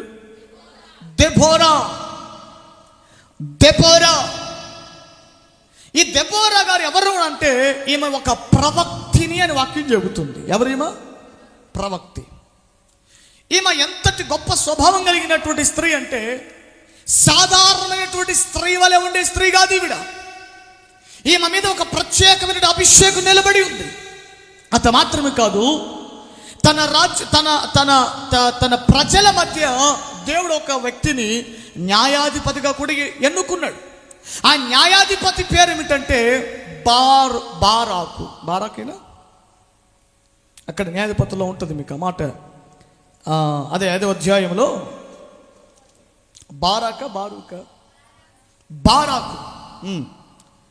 బారాకు ఇశ్రాయేలీయుల కోసము దేవుడు ఎన్నుకొని నియమించుకున్న ఒక న్యాయాధిపతి. దేవుని చేత ఎన్నిక చేయబడిన వాడే కానీ పిరికితనం కలిగిన వాడు, కాస్త భయము ఆందోళన కలిగిన వాడు. ఇతనిని ధైర్యపరచడానికి దేవుడు ఎన్నుకున్నటువంటి ఆల్టర్నేట్ ఆప్షన్ ఎవరంటే దెబోరా. చెప్పండి ఎవరు? ఒకడు భయపడేవాడు ఉన్నప్పటికీ ధైర్యపరచేవాడు పక్కన తప్పనిసరిగా ఉండాలి. సంఘంలో 10 మంది భయస్థులు ఉన్నా ఒక్కడు ధైర్యపరచేవాడు ఉన్నా చాలు ప్రియమైనటువంటి వాళ్ళ. దేవుని స్తోత్రం కలుగును గాక. ఏమండి, దైవ సేవకుల పక్షంగా ఇలాంటి వాళ్ళు కావాలి. ఓ సేవకుడి పక్షంలో ఉండేటువంటి విశ్వాసులు ఇలా ఉండాలి. సేవకుడు ఒకవేళ భయము చెందేవాడై ఉన్నప్పటికీ భయపడేవాడు ఉన్నా దగ్గర పక్కన ఉండేటువంటి విశ్వాసులు ధైర్యపరిచే విశ్వాసులుగా ఉండాలి. స్తోత్రం చెప్పి గట్టిగా ఏం పర్లేదండి పాస్టర్ గారు, మనం ప్రార్థన చేద్దాం, మనం దేవుని సన్నిధిలో విజ్ఞాపన చేద్దాం, ఫలానా పని ఎందుకు జరగదు, ఫలానా కార్యం ఎందుకు జరగదు, పదండి మనం దేవుని సన్నిధిలో విజ్ఞాపన చేద్దామని ప్రోత్సాహపరిచే విశ్వాసం మనకు కావాలి, ధైర్యపరిచే విశ్వాసాలు కావాలి. సంఘములు అలాంటి విశ్వాస సమూహాలు లేపబడుదురుగా. ఎలాంటి వాళ్ళు చెప్పలే గట్టిగా, ఊరికా నువ్వేం చేస్తావులే. ఊరుకో పాస్టర్ గారు, మనమా అసలు మన శక్తి సామర్థ్యం సరిపోయిద్దా? మన సంఘాలు అందరూ పేదోళ్ళు కదా, మనమేడ గడతాం మందిరాలు, మనమేడ గడతాం, మనం ఎలా చేస్తాం మీటింగులు, మనం ఎలా చేస్తాం సువార్త కూడికలు. ఊరుకోండి పాస్టర్ గారు, ఏమిటండి అన్నీ చూసుకోవాలి కదా, మనము తగులుబడి చూసుకోవాలి కదండి, మన సామర్థ్యం చూసుకోవాలి కదా. ఊరికా ఊరుబాయ్ ఏంటమాట సేవకుడు, నేను చెప్పే మాట గుర్తుపెట్టుకోండి, సేవకుడు బలహీనమైన ఏమండి విశ్వాసి బలంగా ఉండాలి. దైవజనుడు బలహీన పడుతున్నా ఏమంటే విశ్వాసి ద్వారా కూడా దేవుడు ఏమంటే ఒక సేవకుని బలపరచడానికి ఇష్టపడతాడండి. దేవుడి ఉద్దేశం ఇది ఒక భాగం. స్తోత్రం. నేను ఎవడి నిర్మహమాటంగా చెప్తాను, ఎన్నో మార్లు నేను వ్యక్తిగతంగా ఆత్మీయంగా బలహీనమైన ప్రతిసారి సంఘమే బలపరిచింది. అంటే దగ్గరకు వచ్చి అంటే ప్రోత్సాహపరిచింది కాదు కదా, ప్రార్థన ద్వారా బలపరిచారు. ఇప్పటికీ మన సంఘ సభ్యుల్లో సంఘ విశ్వాసులు చాలామంది మన ప్రియులు బిడ్డలు ఏమండి, పురుషులు స్త్రీలు చిన్న పిల్లలతో సహా, అయ్యా మా సేవకుని ఘనంగా వాడుకో, అయ్యా మా పాస్టర్ గారిని వాడుకోండి, అయ్యా మా అన్నగారిని వాడుకోండి, అయ్యా మా సేవకుని వాడుకోండి, కుటుంబాన్ని వాడుకోండి ఆయన, ఏమండి మా అలాగే సేవకునికి ఇచ్చిన కుమార్తెను కూడా వాడుకోండి ఆయన. ఇప్పటికీ మనసు పెట్టి ప్రార్థన చేసే భారం కలిగిన బిడ్డలు మన సంఘంలో పెట్టారు. గట్టిగా హల్లెలూయా. ఈ మధ్య మన ఒక బ్యాచ్ ప్రార్థన చేయడానికి వస్తున్నారు. ప్రతి వారికి అనుకూలమైన ప్రతి రోజు అంటే అరుణమ్మ గారు, మేరమ్మ, లక్ష్మమ్మ గారు, శిరీషమ్మ, అలాగే ఇంకెవరెవరు వస్తున్నారమ్మా, మార్తమ్మ గారు, ఆమెకు వీలైనప్పుడల్లా వచ్చి పాల్గొంటున్నారు. ఇంకెవరు అంతేనా, నలుగురు. వీళ్ళ నలుగురు చక్కగా వచ్చి దేవుడు వారికి ఏం ప్రేరేపణ ఇచ్చారు ఏమండి, ఆ ఉద్యోగాలకు పనులకు లీవ్ పెట్టుకుని, మరి లీవ్ దొరకకపోయినా లీవ్ పెట్టుకుని మరి ఏమండి వారములలో మధ్యలో ఒకరోజు వచ్చి ఒకరోజు మధ్యలో వచ్చి పనులు మానుకుని వాళ్ళ ప్రార్థన అంటే గుండెలు తరుక్కుపోతాయి. వాళ్ళ సమస్యల కోసం ప్రార్థన చేసేది 5 నిమిషాలు ఏమోదు, కానీ సంఘాల కోసం, సంఘాల కుటుంబాల కోసం, ఎవడెవడు సంఘాల నుంచి దూరం అయిపోయాడు వాళ్ళందరి కోసం ఎవడి గుండెలు పగలేలా.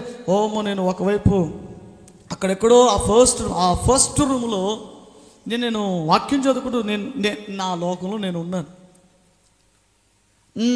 నా ధ్యానం నేను ఉన్నాను.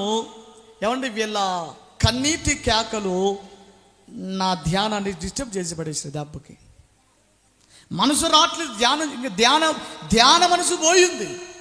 పేరుకే చదువుకుంటున్నాను, బైబిల్ చదువుతున్నాను, కానీ ఏమండి చెవు శబ్దాలు వింటుంది, మారుమోగుతున్నాయి. ప్రవ్వా గొంతులు లేచిపోతున్నాయి. ప్రవ్వా మా సంఘాన్ని కనికరించు ఆయన, మా సంఘానికి అయ్యో బాబు ఇలాంటి కన్నీటి ప్రార్థన చేసే వాళ్ళు ఉన్నారు కాబట్టి ఏమండి కొంతమంది వచ్చి చేస్తున్నారు, కొంతమంది రాకపోయినా ఇళ్ళల్లో ఏమండి గుండెలు పగలేల అవిశ్యాల ఏడుచే బిడ్డలు విశ్వాసులు మిస్పా ప్రార్థన మందిరంలో సమూహాలుగా ఉన్నారు. కాబట్టి ఏమండి ఎవడు ఉన్నా ఎవడు లేకపోయినా, సహకరించేవాడు ఉన్నా లేకపోయినా, ఏమండి ఎలాంటి పరిస్థితులైనా ఈ మిస్పా ప్రార్థన పరిచర్య ఘనంగానే తల దించబడకుండా ముందుకు సాగిపోవడానికి ప్రభు సహాయం చేస్తున్నాడు. చప్పట్లు కొడదాం మరొక్కసారి గట్టిగా గట్టిగా గట్టిగా.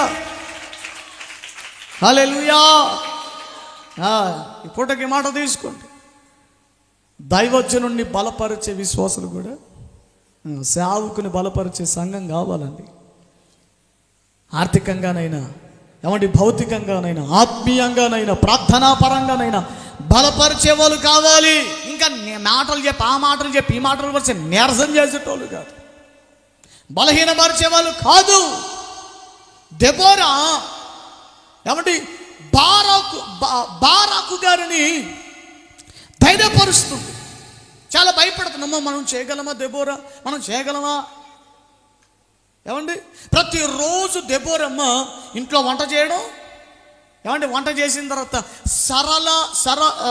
అదొక వృక్షం ఉంది, సరళ వృక్షము క్రింద కూర్చొని ప్రతిరోజు తీర్పు తీర్చడానికి కూర్చుందంట. ఏ మొగోడు లేడా? మొగోడు ఎవరు లేడనే కదా దేవుడిని నిలబెట్టుకుంది. ఆయన కంటికి ఎవడు కనబడలేదు. అందుకే దెబోరాను ప్రవక్తకు అభిషేకించి ప్రవక్తకు సంబంధించిన అభిషేకమునిచ్చి, అమ్మాయి తీర్పు తీర్చేవాడు ఎవరు లేడమ్మా, న్యాయం చేసేవాడు ఎవరు లేడు, ఏ పనికి ఏ మొగోళ్ళో కనబడట్లేదు, నువ్వు లేవాలి, న్యాయం తీర్చాలి. ఆమెకు అవసరమా? వంటలు చేసుకున్న ఆమెకి బోగులు దమ్ముకునే బాధ్యత సరిపోతుంది కదా. మళ్ళా సపరేట్గా దేవుని పక్షంగా నిలబడి బాధ్యత తీసుకోవడం అంత అవసరమా? దెబోరా బాధ్యత తీసుకుంది. She take a great responsibility.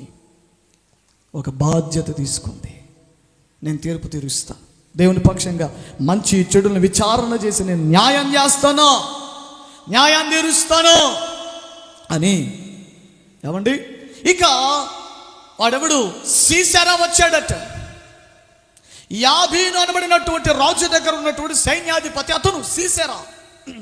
వీడు ఇశ్రాయేలీయుల మీదకి యుద్ధం చేయడానికి వస్తే బారాకు గారేమో బలహీనమైపోతున్నాడు, దెబోరా బలపరుస్తుంది. ఏం కాదు ప్రార్థన చేద్దాం. అక్కడ మాటలన్నీ మీకు కనబడుతూ ఉంటే మీ ఇంటికి వెళ్ళి ధ్యానం చేసుకోండి. ఏం కాదు, భయపడకండి. దేవుడు తప్పకుండా ధైర్యపరుస్తాడు, మనకు విజయం ఇస్తాడు. దేవుని సొంతలు కనబెడతాం, దేవుని సొంతలు విజ్ఞాపన చేస్తాం. ఏం కాదులేండి, బారాకు గారు మేము ఉన్నాం కదా, మీరు బయట యుద్ధం చేయండి, మేము లోపలికి వెళ్ళి యుద్ధం చేస్తాం అని ఎంతో ధైర్యపరిచిందంట దెబోరా. ఏమండి, బారాకు గారని. మీరు ఆ 4వ అధ్యాయం 14వ వచనంలో చూస్తే దెబోరా ఒక సమయం వచ్చినప్పుడు ఏమంటే దెబోరా బారాకు గారితో చెప్తుంది, లెమ్మా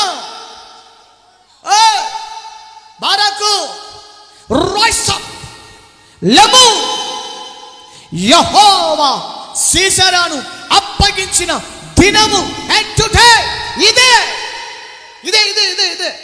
దేవుని స్తోత్రం. దేవుని ప్రకటన సుస్పష్టంగా చెప్పి ఏమండి రాజును బలపరిచి పురుకొల్పి ధైర్యపరిచి యుద్ధానికి సిద్ధపరిచిన ఒక స్త్రీ దెబోరా. చెప్పు గట్టిగా, హల్లెలూయా, హల్లెలూయా, చదవండి గట్టిగా, హల్లెలూయా. అమ్మ, నిజంగా నీ భర్తను ధైర్యపరిచే భార్యగా నువ్వు ఉన్నావా? చెప్పు. నీ భర్త ఏదైనా ఓ పని చేస్తే ఆగా నీ మూతి చేస్తుందా? నీ మొహం నువ్వు పెద్ద చేసేవో, వచ్చాడయ్యా పెద్ద వీరుడు, ఈయన పెద్ద చేస్తాడని అయిపోయి. ఆడెంతటి వాడైనా ఎంతటి జ్ఞానవంతుడైనా భార్య ఒక్క మాట అన్నదంటే ఆడేం చేస్తాడు? ఇక ఇంటి నిండా అప్పులు ఉన్నాయి, ఆర్థికపరమైన నష్టాలు ఉన్నాయి. ఏమంటే ఇలాంటి పొజిషన్లో భర్తను పట్టుకొని ఏం చేస్తున్నావు నువ్వు, ఇన్ని నష్టాలు ఉన్నాయి, ఇన్ని ఇబ్బందులు ఉన్నాయి, ఏం చేస్తున్నావు నువ్వు అని మాట అన్నాడు అనుకోండి, ఆ భర్త ఎంత సంపాదించేవాడైనా ఆ మాటను బట్టి కృంగిపోతాడమ్మా.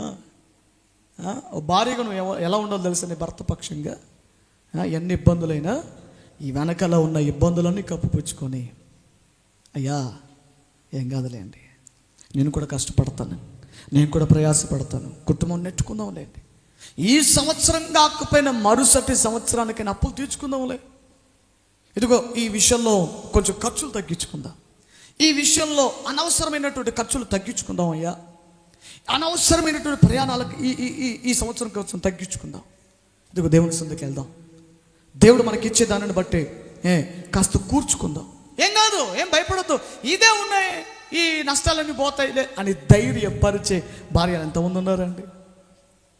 ఏమండి, భర్తలను అడుగుతున్నాను, మీ భార్యల గురించి గొడవ చేసుకుని చెప్పండి, నిజంగా నా భార్య ఉండబట్టేనండి నేను ధైర్యంగా ఉన్నాను అని ఎంతమంది భర్తలు ఈరోజు చెప్పగలుగుతారండి? మీ భార్యల గురించి ఎంతమంది? ఒక్కడంటే ఒక్కడు చెయ్యెత్తట్లేదు. చూసుకోండి అమ్మా, మీ ఇళ్ళల్లో మీ సంసారాలు ఎట్టటి చేస్తున్నారు, ఏం పాటు ఒక్క భక్తుడు చెయ్యెత్తలేదు. ఏమంటే నా మట్టుకు నేను చెప్పను, పాస్టర్గా నిజంగా దైవ సేవకురాలు ఏమండి, అయ్యో బాబోయ్, అవి తీసుకునే చేసే ఆలోచనలు నిజంగా మెయింటెనెన్స్ చాలా అదిరిపోయింది. ఒకసారి నేనే ఆలోచన చేస్తుంటాను, ఒక్కోసారి నేనే ఏముంది వద్దులేపా అని అంటాను. లేదు లేదు ఏం కాదు అని అక్కడ తీస్తుంది, ఇక్కడ తీస్తుంది, అది చేసి ఇది చేసి, ఆ ప్లానింగ్ చేసి ఈ ప్లానింగ్ చేసి మొత్తానికి సక్సెస్ చేసిద్ది. నా ధైర్యం ఏంటంటే, ఒకటి దేవుడు, రెండవదిగా దేవుడు నాకు ఇచ్చిన భార్య. దొంగమంది ఒకరన్నా స్తోత్రం చెప్తున్నారు. గాడ్స్ గిఫ్ట్ అండి, దేవుని బహుమానం అండి, దేవుడు నాకు ఇచ్చిన భార్య. పాస్టర్కి ఒకసారి చెప్పలు కొట్టండి ఒకసారి. ఈ రోజున నేను వ్యక్తిగతంగా గంటల ప్రార్థనలో కూర్చున్నా. ఏం పర్లేదు, పనులన్నీ జరిగిపోతాయని గుండె మీద చేసుకుని మరి దేవుని సందులోకి వెళ్ళిపోతాను. కారణం ఏంటో తెలుసా? భార్య పాస్టర్ గారు అంత సహకరణ ఇస్తుంది, అంత ధైర్యం నాకే చెప్తారు. పాస్టర్ గారు నిజంగా నాకు చాలా ధైర్యం చెప్తారు. ఏం కాదు, ఆమె చూసుకుంటుంది అంతగా, ఏముంది లేని విడిచిపెట్టేస్తా. నిజంగా ప్రతి భార్య, ఈ వాక్యం వింటున్న వారులరా, ప్రతి ఇంటిలో ఏమండి దెబోరాల వంటి భార్యలు లేచుదురుగాక. ప్రతి సంఘములు కూడా ఇలాంటి దెబోరా వంటి విశ్వాసులు లేచుదురుగాక. ఇతరులను బలపరిచేవారు లేచుదురుగాక, ఇతరులను ప్రోత్సాహపరిచేవారు లేచుదురుగాక, బలహీనమైన వాడిని బలపరిచే ఒక సైన్యం లేచునుగాక. ఈ సంవత్సరమే, ఈ రోజు నుండే అటు ఒక ప్రత్యేకమైన అభిషేకం ఒక్కొక్కరి మీద కుమ్మరించునుగాక. స్తోత్రం. ఎటు నుంచి ఎటు పోతుందో ప్రసంగం. హల్లెలూయా. నిద్ర వస్తున్న వాళ్ళు గట్టిగా స్తోత్రాలు చెప్పండి. హల్లెలూయా.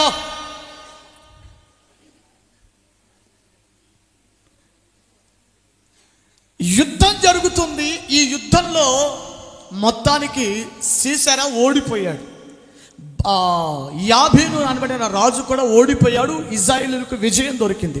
అయితే ఈ యుద్ధం జరిగేటప్పుడు, ఈ యుద్ధములో మేరోజు అనబడినటువంటి పక్కనే, వారు ఉంటున్నటువంటి ఆ ప్రాంతానికి పక్కనే ఉంటుందట మేరోజ్. హిస్టరీ చదివినప్పుడు నాకు తెలిసింది.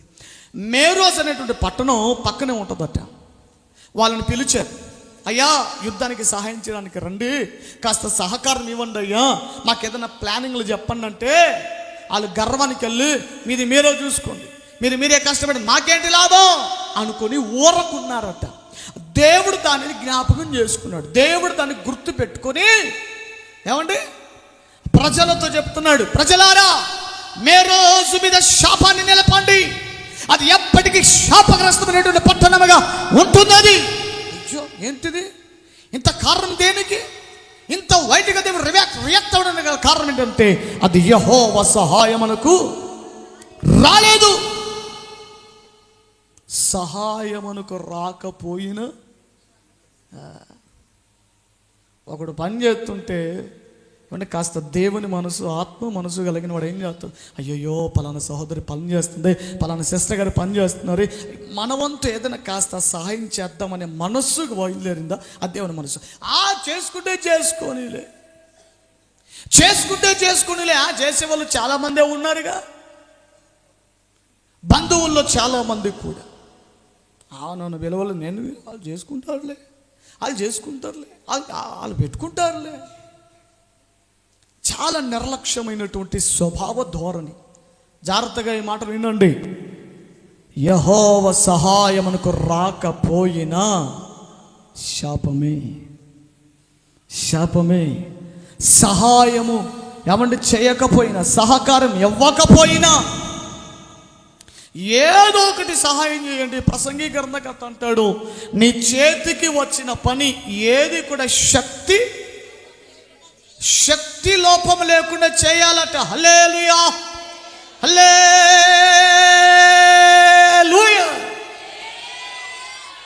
నేను ఎంత రాగం తీసా, మీరు ఎంత రాగం తీశారు, నేను వాళ్ళు చేయడంత రాగం తీసా, మీరు ఎలక తోకంత రాగం తీశారు. ఏమన్నా న్యాయం మీద? హల్లెలూయా. అది వాహనంలో ఉండండి, దూకకండి బయటికి. ఎంతకని దూకుతారు? ఏమంతా బల్లరాదును వాయమ్మా, అరే మళ్ళా మీరు దొరకరుగా పట్టుకొని పీకాలంతా. దేవునికి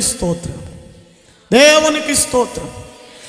సహాయమునకు రాకపోయినా, చెప్పు గట్టిగా, చదివారు కదండి, యెహోవా సహాయమునకు వారు రాలేదు. ఎత్తండిరా, ప్రవచనం ఎత్తండి. ఏమని? యెహోవా నిన్ను ఆడు పాపిష్టి పనులు చేసిన, God bless you my brother, నీ మూతి.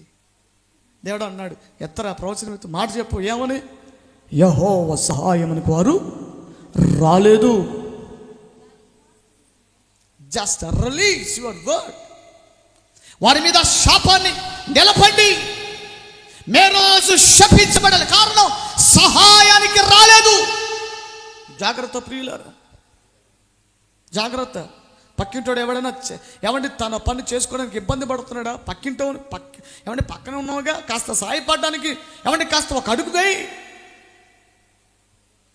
నీ బంధువులు ఎవరైనా ఇబ్బంది పడుతున్నారా? నీ మట్టుకు ఏదైనా సహాయం చేయి. మేలు చేయుట నీ చేతనైతే, నీ చేత అయితే, నీ వల్ల అయితే, నీకు శక్తి ఉంటే దానిని పొందదగిన వానికి నీ చెయ్యి. Don't take your hand to be back. నీ హస్తాన్ని వెనుకకు తీయొద్దు. నువ్వు చేయగలిగిన సహాయం ఏదో నువ్వు చేయి. ఏమండి, మీకు అద్భుతమైన సంగతి చెప్తా. దేవుని సన్నిధిలో, దేవుని విషయంలో మనము చిన్న విషయంలో కూడా సహకరించిన, సహాయం చేసిన, మనం ఏదైనా మేలు చేసిన ఆ చిన్న దాన్ని కూడా దేవుడు ఎన్నో తరతరాలు కూడా గుర్తుపెట్టుకుంటాడు. తెలుసా మీకు? హల్లెలూయా, హల్లెలూయా, హల్లెలూయా. దొంగమ్మ దేవుని స్తోత్రం. కింద ఒక యుద్ధం జరుగుతుంది. యెహోషువ గారు కింద ఒక యుద్ధం చేస్తున్నారు. ఎరశాలేమా, అది సంగతి. కింద యెహోషువ యుద్ధం చేస్తున్నారు. మోషే గారు చెప్పారు, బాబు మీరు కింద యుద్ధానికి వెళ్ళండి. నేను, అహరోన్, హూరు, మేము ముగ్గురం పైకి వెళ్ళి దేవుని పడతాం, మీరు వెళ్ళి కింద యుద్ధం చేయండి అన్నారు. మోషే, అహరోన్, హూరు ఈ ముగ్గురు పర్వతం పైకి వెళ్ళారట. కొండ పైకి వెళ్ళి దేవుని సన్నిధిలో నిలిచి కింద జరుగుతున్న యుద్ధం విషయమై యెహోషువ పక్షముగా మోషే గారు అక్కడ ప్రార్థన చేస్తున్నారు. ప్రభువా, యుద్ధం జరుగుతుందైనా సహాయం చేయండి ప్రభువా అని. మోషే దేవుని కర్రను చేత పట్టుకుని 2 చేతులు ఆకాశం వైపు చాపి ఉదయం నుండి సాయంకాలం వరకు అలాగే పట్టుకున్నాడు. అలాగే ఉంచాడు. ఏదో ఒకసారి 2 చేతులు ఎత్తండి. ఒకసారి అందరు కూడా ఒకసారి 2 చేతులు ఎత్తండి. ఒక్క 10 నిమిషాలు పెట్టండి. ఒక్క 10 నిమిషాలు ఆరాధనలో చేతులు ఎత్తి ఆరాధన చేయండి అంటే ఒక్క నిమిషం. ఆ ఒక్క నిమిషం తర్వాత వికెట్లను ఒక్కొక్కటి డౌన్ అయిపోతూ ఉంటాయి. చాలా దించండి. మీ స్టామినా ఎంత అండి? ఎప్పుడైనా 2 చేతులు పైకెత్తి గంట సేపు ప్రార్థన చేసిన అనుభవాలు ఎప్పుడైనా మీకున్నాయా? గంట సేపు చూడండి ఒకసారి. ప్రార్థన ఎప్పుడు కూడా కంఫర్ట్గా ఉండకూడదు. Don't make your prayer like comfort. Be a critical. అర్థమైందా? అంత ఇంగ్లీషులో పీకితే నాకేం అర్థమైంది? వాస్తవం చెప్పాలంటే నాకు అర్థం కాలే. ఏదో అప్పుడప్పుడు మాటలు దొర్లుతూ ఉంటాయి, మీరు అప్పుడప్పుడు తీసుకుంటూ ఉండాలి. అది గ్రామర్ మిస్టేక్ అయినా ఎట్టయినా ఏదో వచ్చినాయి. పరిశుద్ధాత్ముడు అప్పుడప్పుడు మాటలు వెలిగించంటాడు ఎవడికో తాకాలని. మీరు దాన్ని రిసీవ్ చేసుకోవాలి. హల్లెలూయాను ఆమేను. అర్థం కాకపోతే అదే అన్నది. అది దేవుని స్తోత్రం. హల్లెలూయా. ప్రార్థన ఎప్పుడు సులభతరంగా ఉండకూడదు. ప్రార్థన ఎప్పుడు కష్టంగానే చేసుకోవాలి. మోకాల కింద కంకర వేసుకోవడమో, ఇసుక వేసుకోవడమో, ములులు పెట్టుకోవడమో, మొత్తానికి ఏదో ఒకటి చేయి. మొత్తానికి కష్టం రావాలి. అర్థమైందా? ఏమిటి ఏం చెప్తున్నాను? చేతులు ఎత్తారట మోషే ఉదయం నుండి సాయంకాలం వరకు. అసలు ఏ మనిషి కూడా చేయలేని పని, కానీ ఎలా చేయగలిగాడనంటే అక్కడ 2 ఉన్నారు. ఎవరు? మోషే అన్నగారు అహరోన్, ఇంకొకడు ఉన్నారు ఊరు కాదమ్మా అది. నీ ఊరు నా ఊరు కాదు అది. ఆయన పేరు హా అక్షరం హూరు. ఏం నేర్పించాడే ఈరోజు న్యూ ఇయర్ ఆరాధనకి పోయారు కదా, ఏం చెప్పాడు మీ పాస్టర్ వాక్యం అంటే, ఏమో హూరు చెప్పాడట అని చెప్పకండి సార్.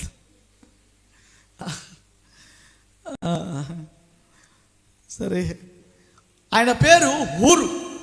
ఆయన ఏం చేశాడంటే ఏమీ చేయాల, ప్రార్థనాపరుడు కాదు. వద్దులేమో చదువుకుంటూ పోతే మళ్ళా పాపం మనసులో మళ్ళా ప్రవ్వా తొందరగా అయిపు చేయాలి, ప్రవ్వా ఏంది నాయన మాకు ఈ గోల, ఆదివారం వచ్చినప్పుడు ఈ గోలే, ఈ న్యూ ఇయర్ ఫస్ట్కి వచ్చినప్పుడు కూడా మాకు ఈ గోల ఏంటి ప్రవ్వా అని. నువ్వు అట్ట ప్రార్థన చేస్తున్నావు కనుక నాకు ఇంకా నడిపింపొచ్చేస్తుంది. అయ్యో ఆపేద్దామంటే మనసు రావట్లేదు, నడిపింపేమో తనకు వచ్చేస్తుంది. ఓకే, త్వరగా చేసుకుందాం. ఆయన ఇంత పొద్దున పోయి ఏం చేస్తారు ఇంటికి? నాకు తెలియక అడుగుతా, ఇంత పొద్దున పోయి ఏం చేస్తారని. ఇంటికి పోయి దుప్పటి కప్పుకొని పడుకోవటమేగా, ఏదో ఒక గంట గడుపు. ఒక పూట సంవత్సరంలో ఒక రోజు వచ్చింది, ఆ ఒకరోజు కూడా దేవుని సన్నిధిలో సంపూర్ణంగా గడపరాదా? యేసు రక్తమే, సిల్వ రక్తమే, ఏం చేస్తావు చెయ్యి. దేవునికి మహిమ కలుగును గాక. హూరు ఎవరో, అతని పుట్టు పూర్వోత్తరాలు ఏమిటో దానికి ముందు ఎవడికి తెలియదు. కానీ ఆయన ఒక ప్రార్థన ఎవ్వడికి ఆటంకం చేయండి. ఇంకో విషయంలో బాధ్యతలు చెప్తాను, క్రమం చెప్తాను, కానీ సేవ విషయంలో ఎవరిని కృపా పాస్టర్ గారు ఎవరికి ఆటంకం చేయడు. ఎందుకంటే నా అభిలాష కూడా అది, సంఘంలో అనేక మంది సేవకులు లేపబడాలి. ఈ మందిర పరిచర్య ద్వారా అనేక చోట్ల సువార్త మారుమ్రోగారు. సో అందుకొరకు ఆయన సేవ, అందుకే చాలామంది గొనుక్కుంటున్నారు. ఇది సందర్భం కనుక తెలియజేస్తున్నాను. సేవ కొరకు మాత్రమే ఆయన పక్కకు వెళ్ళిపోయారు. ఇంకో కారణం చేతనో ఇంకోటి అయితే కాదు. సో రీజన్ ఇది. కాబట్టి ఎవరు వేరే ఆయన మీద మాటలు అనుకోవటం, బాధపడటం లాంటివి ఏం పెట్టుకోకండి. అలాగే లింగాపు నుంచి వస్తున్న మన ప్రియులు రాజరత్నం గారు, అలాగే మనమ్మ గారు, వారు కూడా ఎవరు వేరే కారణాలు కాదు, వారు దేవుని సేవ కోసమే వెళ్తున్నారు. అంటే పొలవెందల దగ్గర పల్లెకి వారు సేవకి వెళ్తున్నారు, స్వార్థగా మారుమూల గ్రామంలో స్వార్థకి వెళ్తున్నారు. That will be very glad for me. నాకు చాలా సంతోషం ఉంది, నాకు చాలా ఆనందంగా ఉంది. కాకపోతే మనోళ్ళు పాపం ఆ ఆత్మీయ ఆ సహవాసాన్ని బట్టి అయ్యో వెళ్ళిపోయారని బాధపడుతున్నారు. కానీ దయచేసి విశ్వాసులందరూ కూడా మన ప్రార్థనతో వాళ్ళను మనం సహకరించాలి, వాళ్ళని ఇంకా ప్రోత్సహించాలి. అంతేగాని రావట్లేదే కానీ ఎన్నాళ్ళు ఇంకా సంఘంలో స్థిరపరుస్తూ విశ్వాసిగా మారాలని ఒక స్టేజ్కి వచ్చేయాలి. సో ప్రసాద్ గారు అసలు ఈ రోజున ఆయన మొన్న నెలలో కూడా, అక్టోబర్కు ముందు నెలలో కూడా వచ్చి చెప్పాడు. ఏమని? నాకు డాక్టరేట్ వచ్చిందని చెప్పారు. తెలుసా మీకు అందరికీ? డాక్టరేట్ అంటే చాలా సమాజంలోనే చాలా గౌరవమైనటువంటి స్థాయి అది, డాక్టరేట్. ఎన్నో పరీక్షలు రాస్తేనే కానీ, ఎంతో ప్రయాసపడితే కానీ ఆ డాక్టరేట్ ఎవరికి రాదు. సో దేవుని మహాకృప ద్వారా ఆయనకి డాక్టరేట్ వచ్చింది. ఏమంటే మంచి ఉద్యోగం, కొన్ని లక్షలతో కూడిన ఉద్యోగం మాత్రం కాదు, ఆఫీసర్, ఎన్నో బాధ్యతలు, ఎన్నో ఆశలతో ప్రభు ఇచ్చాడు. ఇన్ని ఆశీర్వాదాలు ఆయన పొందుకోవడానికి గల కారణం ఏంటో తెలుసా? ఒకప్పుడు దేవుని సందులు చేసిన చిన్న పరిచర్య ఏమిటో తెలుసా? శనివారం ఆయన కాలేజ్ డేస్లో చదువుకునేటప్పుడు శనివారమే వచ్చేవాళ్ళు. శనివారమే వచ్చి ఆయన ఏమండి చేపలు వేసేవాడు. వాళ్ళకు పిల్లలు పుట్టే వరకు కూడా, ఆయనకు ఒక స్థితిలో స్థిరపడే వరకు కూడా, మందిరంలో అమ్మ నాన్న ఉండే వరకు కూడా మందిరంలో ఏమంటే ఆదివారం ఉదయాన్నే వచ్చి ఉండి చేపలు వేసేవాడు. అప్పటికైనా ఉద్యోగం వచ్చింది, అప్పటికి మంచి స్థాయిలో స్థితిలోనే ఉన్నారు. చేపలు పరిచేవాడు. దేవుడు అనుభవం చూశాడు, దేవుడు ఆ స్థితిని చూశాడు, దేవుడు ఆ పరిస్థితిని చూశాడు, ఆ నమ్మకత్వను ప్రభు చూశాడు. కాబట్టి లోకపరంగా వ్యక్తిగతంగా దేవుడు ఎన్నో ఆశీర్వాదాలతో దేవుడు వారి కుటుంబాన్ని అలంకరింపచేశాడు. స్తోత్రం చేద్దాం గట్టిగా. హల్లెలూయా, హల్లెలూయా. దేవుని సన్నిధిలో దుర్బుద్ధితో కాకుండా మంచి బుద్ధితో, నమ్మకత్వంతో ఈ మిస్పా ప్రార్థన మందిరంలో పరిచర్య చేసిన ప్రతి ఒక్కడు మేలులు పొందుకున్న చరిత్రలే ఉన్నాయండి. ప్రతి ఒక్కడికి ఎంచి చూడండి, చరిత్రలు ఏమండి, ఆలోచించి చూడండి. ప్రతి కుటుంబం దీవించబడిందే. ఏమండి, ఉద్యోగం లేని వాళ్ళు ఉద్యోగాలు పొందారు, కుటుంబ స్థితిగతులు సరిలేని వారి కుటుంబ స్థితిగతులు స్థిరపరచబడ్డాయండి. యెహోవా సహాయమునకు వారు వచ్చారు కాబట్టి దీవెనకరంగా మారారు. రాని వారికి మీకు వదిలేస్తున్నాను. సహాయపడటానికి రావాలండి, సహకరించడానికి రావాలి. దేవునికి స్తోత్రం చెప్పండి ఒకసారి. అయ్యో సేవకుడు ఇంత కష్టపడుతున్నాడు, సేవకుడి పక్షంగా ఏదో ఒక సహకారం, ఏదో ఒక సహాయం, మన వంతు ఏదో ఒక సహాయం. పురికొల్పబడిన ఈ సంవత్సరమైన దేవుని కొరకు బ్రతకటానికి మీ వంతు, మీ ఆయుష్ కాలాన్ని కొంత దేవునికి ఖర్చు చేయండి. ఆశీర్వాదాలు పొందుకొని వెళ్తాంలే, కానీ దానికంటే ముఖ్యం దేవుని కొరకు కొద్ది శేష జీవితమైన బ్రతకండి. దేవుని కొరకు నీ చివరి శ్వాస ఒక రోజున విడిచే దినం వచ్చినప్పుడు, నేను దేవుని కొరకు ఏదైనా చేశానా అని వెనక్కి తిరిగి చూసినప్పుడు కొన్ని సంవత్సరాలు మిగిలిపోవాలి ప్రియులారా. కొన్ని రోజులు అలా ఉండిపోవాలి నీ జీవితానికి, ఆ సాక్ష్యం నీ జీవితానికి ఉండిపోవాలి. స్తోత్రం స్తోత్రం. కడప నుంచి మన తల్లిగారు వస్తున్నారు, రేస్తారమ్మ గారు. వచ్చారమ్మా? తల్లిగారు ఏమంటే ఇప్పుడంటే కుటుంబ జీవితంలో పాపం అటు ఇటుగా ఉద్యోగపరంగా అన్నగారి జార్జి గారు వచ్చారమ్మా? రాలేదా? డ్యూటీ పరంగా రాలేకపోయారు. ఏమంటే ఇప్పుడంటే ఉద్యోగపరంగా బాగా బిజీ అయిపోయారు, కానీ అవకాశం లేకుండా పోయింది. కానీ తల్లిగారు వయసులో ఉన్నప్పుడు ఏమండి పల్లెటిదమ్మా, అనంతపురం వైపుది కడవకొల్లు, తర్వాత కొన్ని పల్లెలు ప్రాంతాలండి. తల్లిగారు చేసిన సేవ ఎంత అంత కాదు, గొప్ప సేవ. విశ్వాసిగానే ఉండి ఒక దైవజనుడు, ఒక సువార్థకుడు చేయాల్సినంత పని చేసేసింది. ఎంతో గొప్ప పరిచర్య చేసింది. ఆమె సాక్షిని ఒకరోజు కూర్చోబెట్టుకుని వినండి.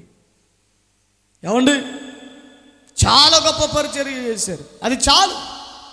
నేను చచ్చిపోయే ముందు నేను వెనక్కి తిరిగి చూసినప్పుడు దేవుని కొరకు ఏదైనా చేశానా అని ఆలోచించుకున్నప్పుడు కొన్ని దినాలు, కొన్ని అనుభవాలు అలా మిగిలిపోయి ఉండాలి, అలా ఉండిపోవాలి. అది కదా క్రైస్తవ జీవితం అంటే. న్యూ ఇయర్ వస్తూ ఉంటాయి, పోతూ ఉంటాయండి, కానీ దేవుని కొరకు బ్రతికే దినాలు ఎప్పుడు రావు. వారు యెహోవా సహాయమునకు రాలేదు గనుక వారి మీద శాపమును. నేనైతే అంత ధైర్యం చేయలేనండి. ప్రభు ఎందుకు రాలేదో నాయనా, కాస్త గమనించునైనా, కాస్త చూసుకొనైనా, ఎందుకు రాలేదో లేదు, ఏదైనా శ్రమ వచ్చిందేమో అని ప్రార్థన చేసే టైపుని. శాపం మోపేంత టైపు కాదులేండి. కాకపోతే హెచ్చరిక, జస్ట్ ఫర్ కాషన్, అంతే, చిన్న హెచ్చరిక. కాబట్టి ఇవన్నీ శాపములు వచ్చే మార్గాలు, శాపాలు వచ్చేటువంటి మార్గాలు. దేవుడు అంటున్నాడు, ఒకవేళ చేయకూడని తప్పులు చేసి, చేయకూడని పాపాలు చేసి, విధికి వ్యతిరేక్తమైనటువంటి పనులు చేసి శాపాన్ని ముట్టు కట్టుకున్నావేమో, నీ బ్రతుకు శాపగ్రస్తమైపోయిందేమో. అయితే ఈ 2025వ సంవత్సరం మొదటి దినమున దేవుడు నీకు ఇస్తున్న మాట ఏంటో తెలుసా? అయితే అలాగూ ఒకప్పుడు ఉన్నారు కదా, అయితే ఇప్పుడు అలాగుండినటువంటి దినముల వలె ఇప్పుడు శాపం కాదు, మీరు ఆశీర్వాదమగునట్లుగా, మీరు ఆశీర్వాదాస్పదమగునట్లు నేను మిమ్మను రక్షిస్తాను. స్తోత్రం చెబుతాము గట్టిగా, హల్లెలూయా. రక్షిస్తాను. I will save from evil, from every evil, from every situation, from every bondages. I will save you. నేను నిన్ను రక్షిస్తాను. యేసయ్యకున్న మరొక పేరు ఏమిటి? రక్షకుడు. యేసు అనే పేరుకి అర్థం ఏంటిదట? రక్షకుడు. ఎవరిని రక్షిస్తాడు? దేనికోసం రక్షిస్తాడు? ఎందులో నుంచి రక్షిస్తాడు? నీ ప్రాణము, దేహము, ఆత్మ పాతాళానికి వెళ్లకుండా, నరకానికి చేరకుండా, ఆ పాతాళంలో మండుచున్న అగ్నిగుండానికి చేరకుండా రక్షించే ఏకైక సత్య నిజమైన దేవుడు, మనం ఆరాధిస్తున్న నజరేయుడైన యేసు. హల్లెలూయా. అయితే ఇక్కడ మీకు సీక్రెట్ చెప్తున్నాను. మీరు ఆశీర్వదించబడాలి అని అంటే దేవుడు అంటున్నాడు, ఆయన చేత మనము రక్షింపబడాలి. And this is the reason behind the blessing. ఆశీర్వాదం వెనకలు ఉన్నటువంటి కారణం ఇదే. మనం రక్షించబడితేనట దేవుడు ఆశీర్వదిస్తానని అంటున్నాడు. డాక్టర్ కాదు, మన దేశంలో అద్భుతమైనటువంటి సేవ చేసి ముగించిపోయిన హెబ్రోన్ సంఘ వ్యవస్థాపకులు, ఆయన పేరు భక్తి సింగ్ గారు. ఆయన బ్రతికి ఉన్నంత వరకు, ఆయనకు శ్వాసలో గొంతులో మాట ఉన్నంత వరకు ఆయన ఏ వ్యక్తిని కలిసినా, ఆడు క్రైస్తవుడు కాకపోయినా, ఆడు ముస్లిమా హిందువా, ఎవడు కలిసినా ఆయన నోటి మాట ఏమండి ఏమొచ్చేది తెలుసా, ఏమని వచ్చేది తెలుసా? మనం ఎవరైనా వ్యక్తులు కలిస్తే ఏమని చెప్తాం? Hi brother, good morning brother. ఆత్మీయులు కలిస్తే ప్రైజ్ లార్డ్ బ్రదర్, అయ్యా వందనాలు అంటే అని చెప్తాం. ఆయన ఉదయం లేవటంతో ఎవరైనా వచ్చి కలిస్తే ఆయన ఏం చెప్పేవారు తెలుసా? Brother, are you saved? నువ్వు రక్షించబడ్డావా? అందుకే వాళ్ళ సంఘాలకు ఉన్న మరొక పేరు ఏమిటంటే రక్షణ సంఘం. వాళ్ళు ఏ బోధలు ఎత్తుకో, ఏ మర్మాలు ఎత్తుకో, ఆది కాండం మొదటి అధ్యాయం ఎత్తుకో, మొదటి వచనం ఎత్తుకో, రక్షణ దగ్గర ఆగిపోతారు. అని వాళ్ళ పునాది అది. వాళ్ళకు రక్షణ ప్రసంగాలు తప్ప ఇంకో ప్రసంగాలు లేవు. అంటే వాళ్ళ నాయకుడు వేసిపోయిన పునాది అలాంటిది. కాబట్టి ప్రియులారా, ఈ పూట ఈ మాట వినటానికి వచ్చిన వారులారా, నువ్వు రక్షణ పొందితేనే దేవుడు ఆశీర్వదిస్తానంటున్నాడు. అదేంటండి, ఇదివరకు మేము దీవించబడ్డాం కదా, డబ్బులకు కొదవలేదు, డబ్బులకు కొదవలేదు, వాహనాలకు కొదవలేదు, తినడానికి కొదవలేదు, అన్నీ బాగానే సమృద్ధిగా ఉన్నాయి కదండి, అన్నీ బాగానే ఉన్నాయి కదా. సరే మాట్లాడుతాను చెప్పు, నువ్వు చచ్చిన తర్వాత ఒకవేళ ఇప్పుడే నీకు చావు వస్తే ఏమంటే పరలోకానికి వెళ్తానన్నా ఏమంటే నిరీక్షణ నిశ్చయిత నీకుందంటావా? ఇప్పుడు నీకు చావు వచ్చినా, ఇప్పుడు నువ్వు మరణించినా నువ్వు పరలోకానికి వెళ్తావు అనేటువంటి నిశ్చయిత నీకుందా? ఆ నిశ్చయిత నీకు లేదంటే భూమి మీద నీకు ఎన్ని పొలాలున్నా, స్థలాలున్నా, ఏమండి నగలున్నా, నట్రున్నా, ధనమున్నా, ఐశ్వర్యమున్నా, పేరున్నా, ప్రఖ్యాతున్నా, ఉద్యోగమున్నా, పరపతులున్నా, ఏమండి ఎంత ఉన్నా పరలోకాన్ని స్వతంత్రించుకొనలేని అనుభవం ఇనికుంటే నువ్వు ఎంతటి హోదా కలిగిన వాడమైనా నువ్వు దేవుని సన్నిధిలో ఆయన దృష్టి ఎదుట నీవు దరిద్రుడవే. నువ్వు ధనవంతుడు కావు, నువ్వు ఆశీర్వదించబడిన వాడు కాదు. అసలు ఎవరై ఆశీర్వదించబడిన వారు అని అంటే పరలోక రాజ్యాన్ని తన వ్యక్తిగతంగా స్వతంత్రించుకొనగలిగిన వాడే ఆశీర్వదింపబడిన వాడు. Are you saved? రక్షించబడ్డావా? మరణము నుండి ఏమండి వాక్యం సెలవిస్తుంది, దేవుడట మనల్ని మరణము నుండి రక్షిస్తాడట. మరణం వాస్తవంగా ఎవడైనా చచ్చిపోతే మనోళ్ళు ఏమని రాస్తారండి? మనోళ్ళు ఎవరైనా చచ్చిపోతే, ఏవండి పాస్టర్ గారు ఏదో కొత్త సంవత్సరం అని రాక మందిరానికి వస్తే ఈ సావు కబుర్లు ఏంటండి? ఈ చీకట్లో, ఈ మంచు పొడు వేళ, ఈ చిమ్మటి చీకటిలో పొద్దున్నే సావు కబుర్లు ఏంటండి మాకు ఇవి? ఒరే, ఈ సావు కబుర్లు కావురా, ఇది నేను బతికించే మాటలు, నీ జీవితాన్ని నెమ్మదితో నింపే మాటలు, నిన్ను పరలోక రాజ్యానికి సిద్ధపరిచే మాట ఇది.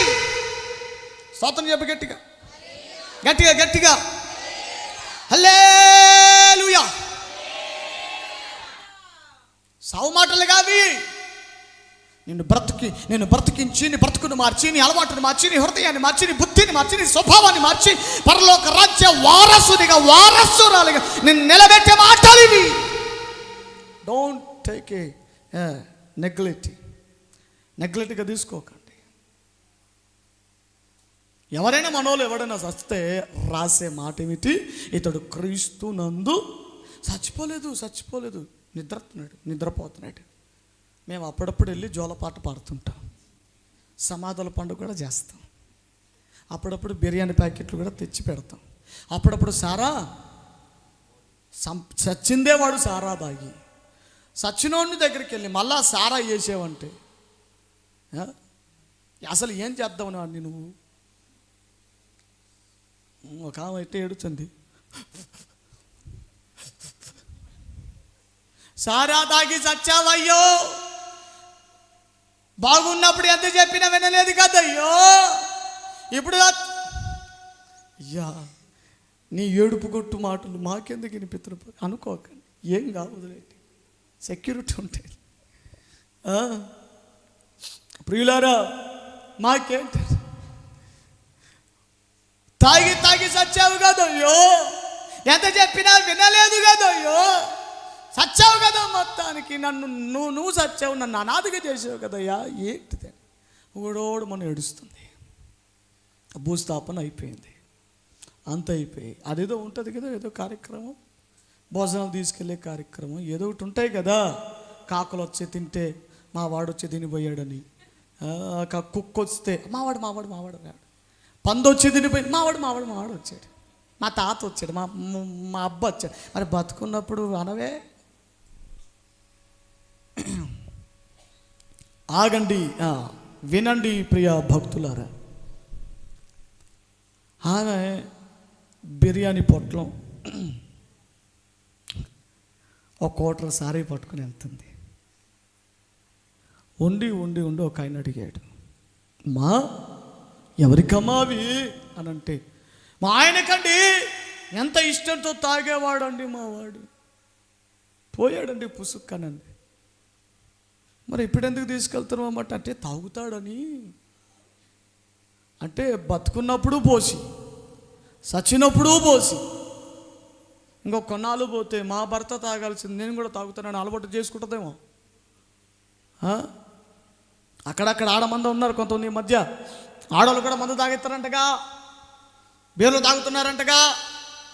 యాదవమ్మ అందా బయలుదేరుతున్నారు, జాగ్రత్తగా ఆలకించండి ప్రియులారా.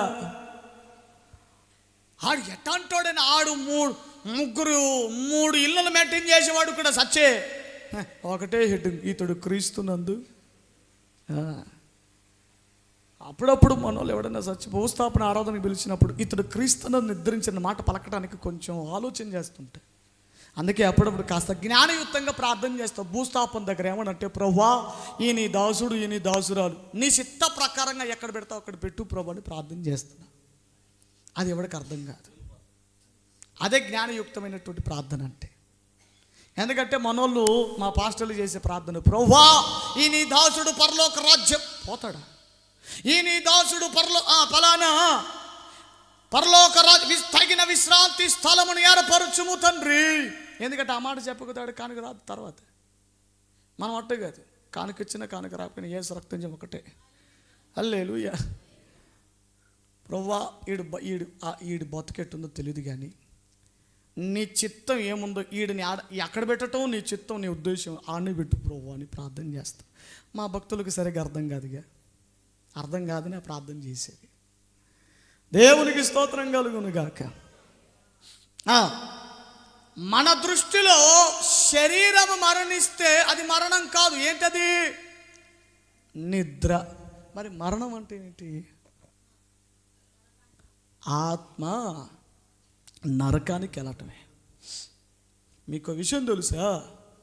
శరీరం కూడా ఒక రోజున ఏమండి పాతాళానికి వెళ్ళిపోయినటువంటి ఆత్మ ఎక్కడికైతే వెళ్ళిపోయిందో, ఒక దినాన దేవుని కుమారుని యొక్క శబ్దము విను గడియ వచ్చినప్పుడు కుళ్ళిపోయిన పాసిపోయినటువంటి పురుగులు తిన్నటువంటి శరీరానికి మరలా శరీరం వచ్చిద్ది. అప్పుడు ఏమండి ఈ శరీరముతో పాటుగా ఎక్కడికి వెళ్తుంది తెలుసా? ఈ శరీరం కూడా పాతాళానికి చేరుకుంటుంది, నరకానికి చేరుకుంటుంది. అందుకే జాగ్రత్త ప్రియులారా. సంవత్సరాలు వస్తూ ఉంటాయి, పోతూ ఉంటాయి. అది కాదు, నువ్వు ఉంటావో లేదో ముందు చూసుకో. నేను ఉంటాలే, ఏమో ఎవడు తెలుసు, మళ్ళీ వచ్చే సంవత్సరం నేను ఉంటాను లేదు తెలియదు. ప్రభు రాకడ ఆలస్యమైతే గాక ఉంటాను, వచ్చేగాక పోతా. యాడికి ఎవడు చెప్పడు. క్లారిటీ లేదా మీ విషయంలో? మీకంటే క్లారిటీ లేదు, నా మీద కూడా క్లారిటీ లేదా మీకు? మా పాస్టర్కి ఎట్టైనా పోతలే అయినా ఏం కదా, మా సేవకుడైనా పోతలే కరెక్ట్గా. ఆ క్లారిటీ నీ మీద నీకు క్లారిటీ లేదు, పోనీ నా మీదన్నా క్లారిటీ ఉండాలి కదా. జాగ్రత్తగా ఆలకించని ప్రియులారా, మరణం అనేటువంటిది ఏమిటి? శరీరానికి వచ్చిన చావు కాదు, అది కేవలం నిద్ర. మరి మరణం అంటే ఏమిటి? నీ శరీరము, నీ ప్రాణము, నీ ఆత్మ పాతాళానికి చేరటమే మరణం అంటే. ప్రభు అన్నారు, ఆ మృత్యువు నుండి, ఆ మరణము నుండి రక్షించడానికే 2000 సంవత్సరాల క్రితం ఈ భూమి మీదకి నేను దిగి వచ్చాను. హల్లెలూయా. క్రైస్తవుడి భాగ్యం ఏంటయ్యానంటే మనమందరం చేస్తే జీవంలోనికి వెళ్తాం. Praise the lord. మన శరీరానికి ఒక ముగింపు రోజు వచ్చినప్పుడు మన ఆత్మ నిశ్చయముగా దేవుని రాజ్యానికి చేరుకుంటుంది. ఎలా? ప్రభు రక్తం చేత, ప్రభు కనికరం చేత, ప్రభు ఇచ్చిన ఉచిత రక్షణ చొప్పున ఎవరైతే బాప్తిజం తీసుకుని మారు మనసు పొంది ప్రభు ప్రతి నెల మళ్ళా ఆరాధనలో పాల్గొంటూ నమ్మకమైన జీవితాన్ని కొనసాగిస్తూ, పరిశుద్ధమైన జీవితాన్ని కొనసాగిస్తూ, ఎవడి బుద్ధిగా, ఎవడి చక్కగా దేవుని దృష్టిలో నమ్మకంగా బ్రతుకుతున్నాడు, నిశ్చయంగా వాడి ఆత్మ దేవుని రాజ్యానికి వెళుతుంది, జీవమునికి వెళ్తుంది. మరణమును రుచి చూడడు. హల్లెలూయా. అదే ఆశీర్వాదం అంటే, అదే ఆశీర్వాదం. ఆ ఆశీర్వాదం ఇవ్వడానికి దేవుడు ఈ 2025వ సంవత్సరం దేవుడు మన చేతులు పెట్టబోతున్నాడు. మీరు ఆశీర్వాదాస్పదమగునట్లు నేను మిమ్మను రక్షించబోతున్నాను కనుక భయపడకండి, దిగులు చెందమాకండి. నేను రక్షించబోతున్నాను. పాపాలను రక్షిస్తున్నాడు, దుష్కార్యములను రక్షించబోతున్నాడు. ఏమండి? మనము భయపడే ప్రతి అనుభవాలలో నుండి కూడా దేవుడు రక్షిస్తాడు. యెషయా గ్రంథం 35:4 సెలవిస్తుంది, తత్తరిల్లు హృదయాలతో ఇట్లా చెప్పండి. ఏమనంటే ఆయన వచ్చి తానే మిమ్మల్ని రక్షించబోతున్నాడట. భయపడుతున్నావా? ప్రతి చిన్న కార్యానికి భయపడుతున్నావా? ప్రతి చిన్న విషయానికి కూడా భయపడిపోతున్నావా? ప్రతి సమస్యకు భయపడుతున్నావా? అయితే నీకు మంచి శుభమాట. ఎందుకంటే ఆయన నీ ఎద్దుకు రాబోతున్నాడు, ఆయన నీ చెంతకు రాబోతున్నాడు. నువ్వు దేని గురించి భయపడుతున్నావో, నువ్వు దేని గురించి తత్తరిల్లుతున్నావో, ఏ విషయానికి నువ్వు కృంగిపోతున్నావో, ఆ విషయాన్ని నీ ఎద్దుకు వచ్చి నీతో మాట్లాడి నిన్ను దర్శించి ఎవడు నీకు తన కృపనిచ్చి, శక్తినిచ్చి, బలమునిచ్చి నిన్ను రక్షిస్తాడు. ఆమేన్. మీరు ఆశీర్వాదాస్పదమగునట్లు శాపాన్ని తొలగించి రక్షిస్తాడట. భయపడక ధైర్యముగా ఉందాం. ఈ 2025వ సంవత్సరం నా ప్రభు మిమ్మల్ని ఒక్కొక్కరిని భౌతిక పరముగాను ఆత్మీయ పరంగాను ఒక్కొక్కరిని ఆశీర్వదించి వర్ధల చేసి దీవించును గాక. ఆమేన్. అమ్మ బాబు వదిలిపెట్టేశారా? ప్రార్థన చేసుకుందాం. తలలంచండి, ప్రార్థన చేసుకుందాం. ప్రభు రాకడ అప్పుడప్పుడు ఆలస్యం అవుతుందట. నా ప్రసంగం ఆలస్యం అయితే తప్పేంటి? ప్రభు రాకడ ఆలస్యమైనప్పుడు నా వాక్యం ఆలస్యం అయితే తప్పేంటట? ప్రార్థన చేసుకుందాం. మహాపరిశుద్ధుడా, మహాఘనుడా, ప్రేమ కలిగిన మా తండ్రి, కృప కలిగిన మా దేవ, మీ పరిశుద్ధ నామమునకు వందనాలు. ఈ వేకువ జామున నీ సన్నిధిలో కూడి ఉన్న మేము, ఏర్పరచబడిన మేము, ఈ సంవత్సర వాగ్దాన సందేశాన్ని వినటానికి మాకు సహాయం చేశావు. జకర్యా గ్రంథం 8వ అధ్యాయం 13వ వచనంలో మీరు అంటున్నారు, మీరు శాపగ్రస్తులు కాక మీరు ఆశీర్వాదాస్పదమగునట్లు నేను మిమ్మల్ని రక్షింతును అని అంటున్నారు. ఆ వాగ్దానం ఈ వర్తమానం విని ఉన్న ప్రతి ఒక్కరి జీవితంలో సఫలపరచబడును గాక. ఎవరు రక్షించబడలేదో వారు ఈ సంవత్సరంలో రక్షణ పొందుదురు గాక.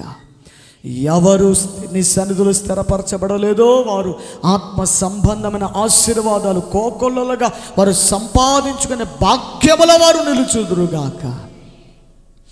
శాపాలు మాకొద్దయ్యా, శాపాలు కొని తెచ్చుకునే వారం కాక ఆశీర్వాదాలు పొందుకునే వారంగా రక్షింపబడే స్థితిలోనే మేము ఉండటానికి మాకు సహాయం చేసి దీవించమని ఈ వాక్యం, ఈ వాగ్దాన సందేశం ప్రతి ఒక్కరి జీవితంలో ఈ సంవత్సరం అంతయు కూడా ఈ వాగ్దాన సందేశం వారిని కాచి కాపాడి దీవించి ఆశీర్వదించును గాక. యేసు నామమున అడిగి వేడుకొనుచున్నాను మా పరమ తండ్రి. ఆమేన్.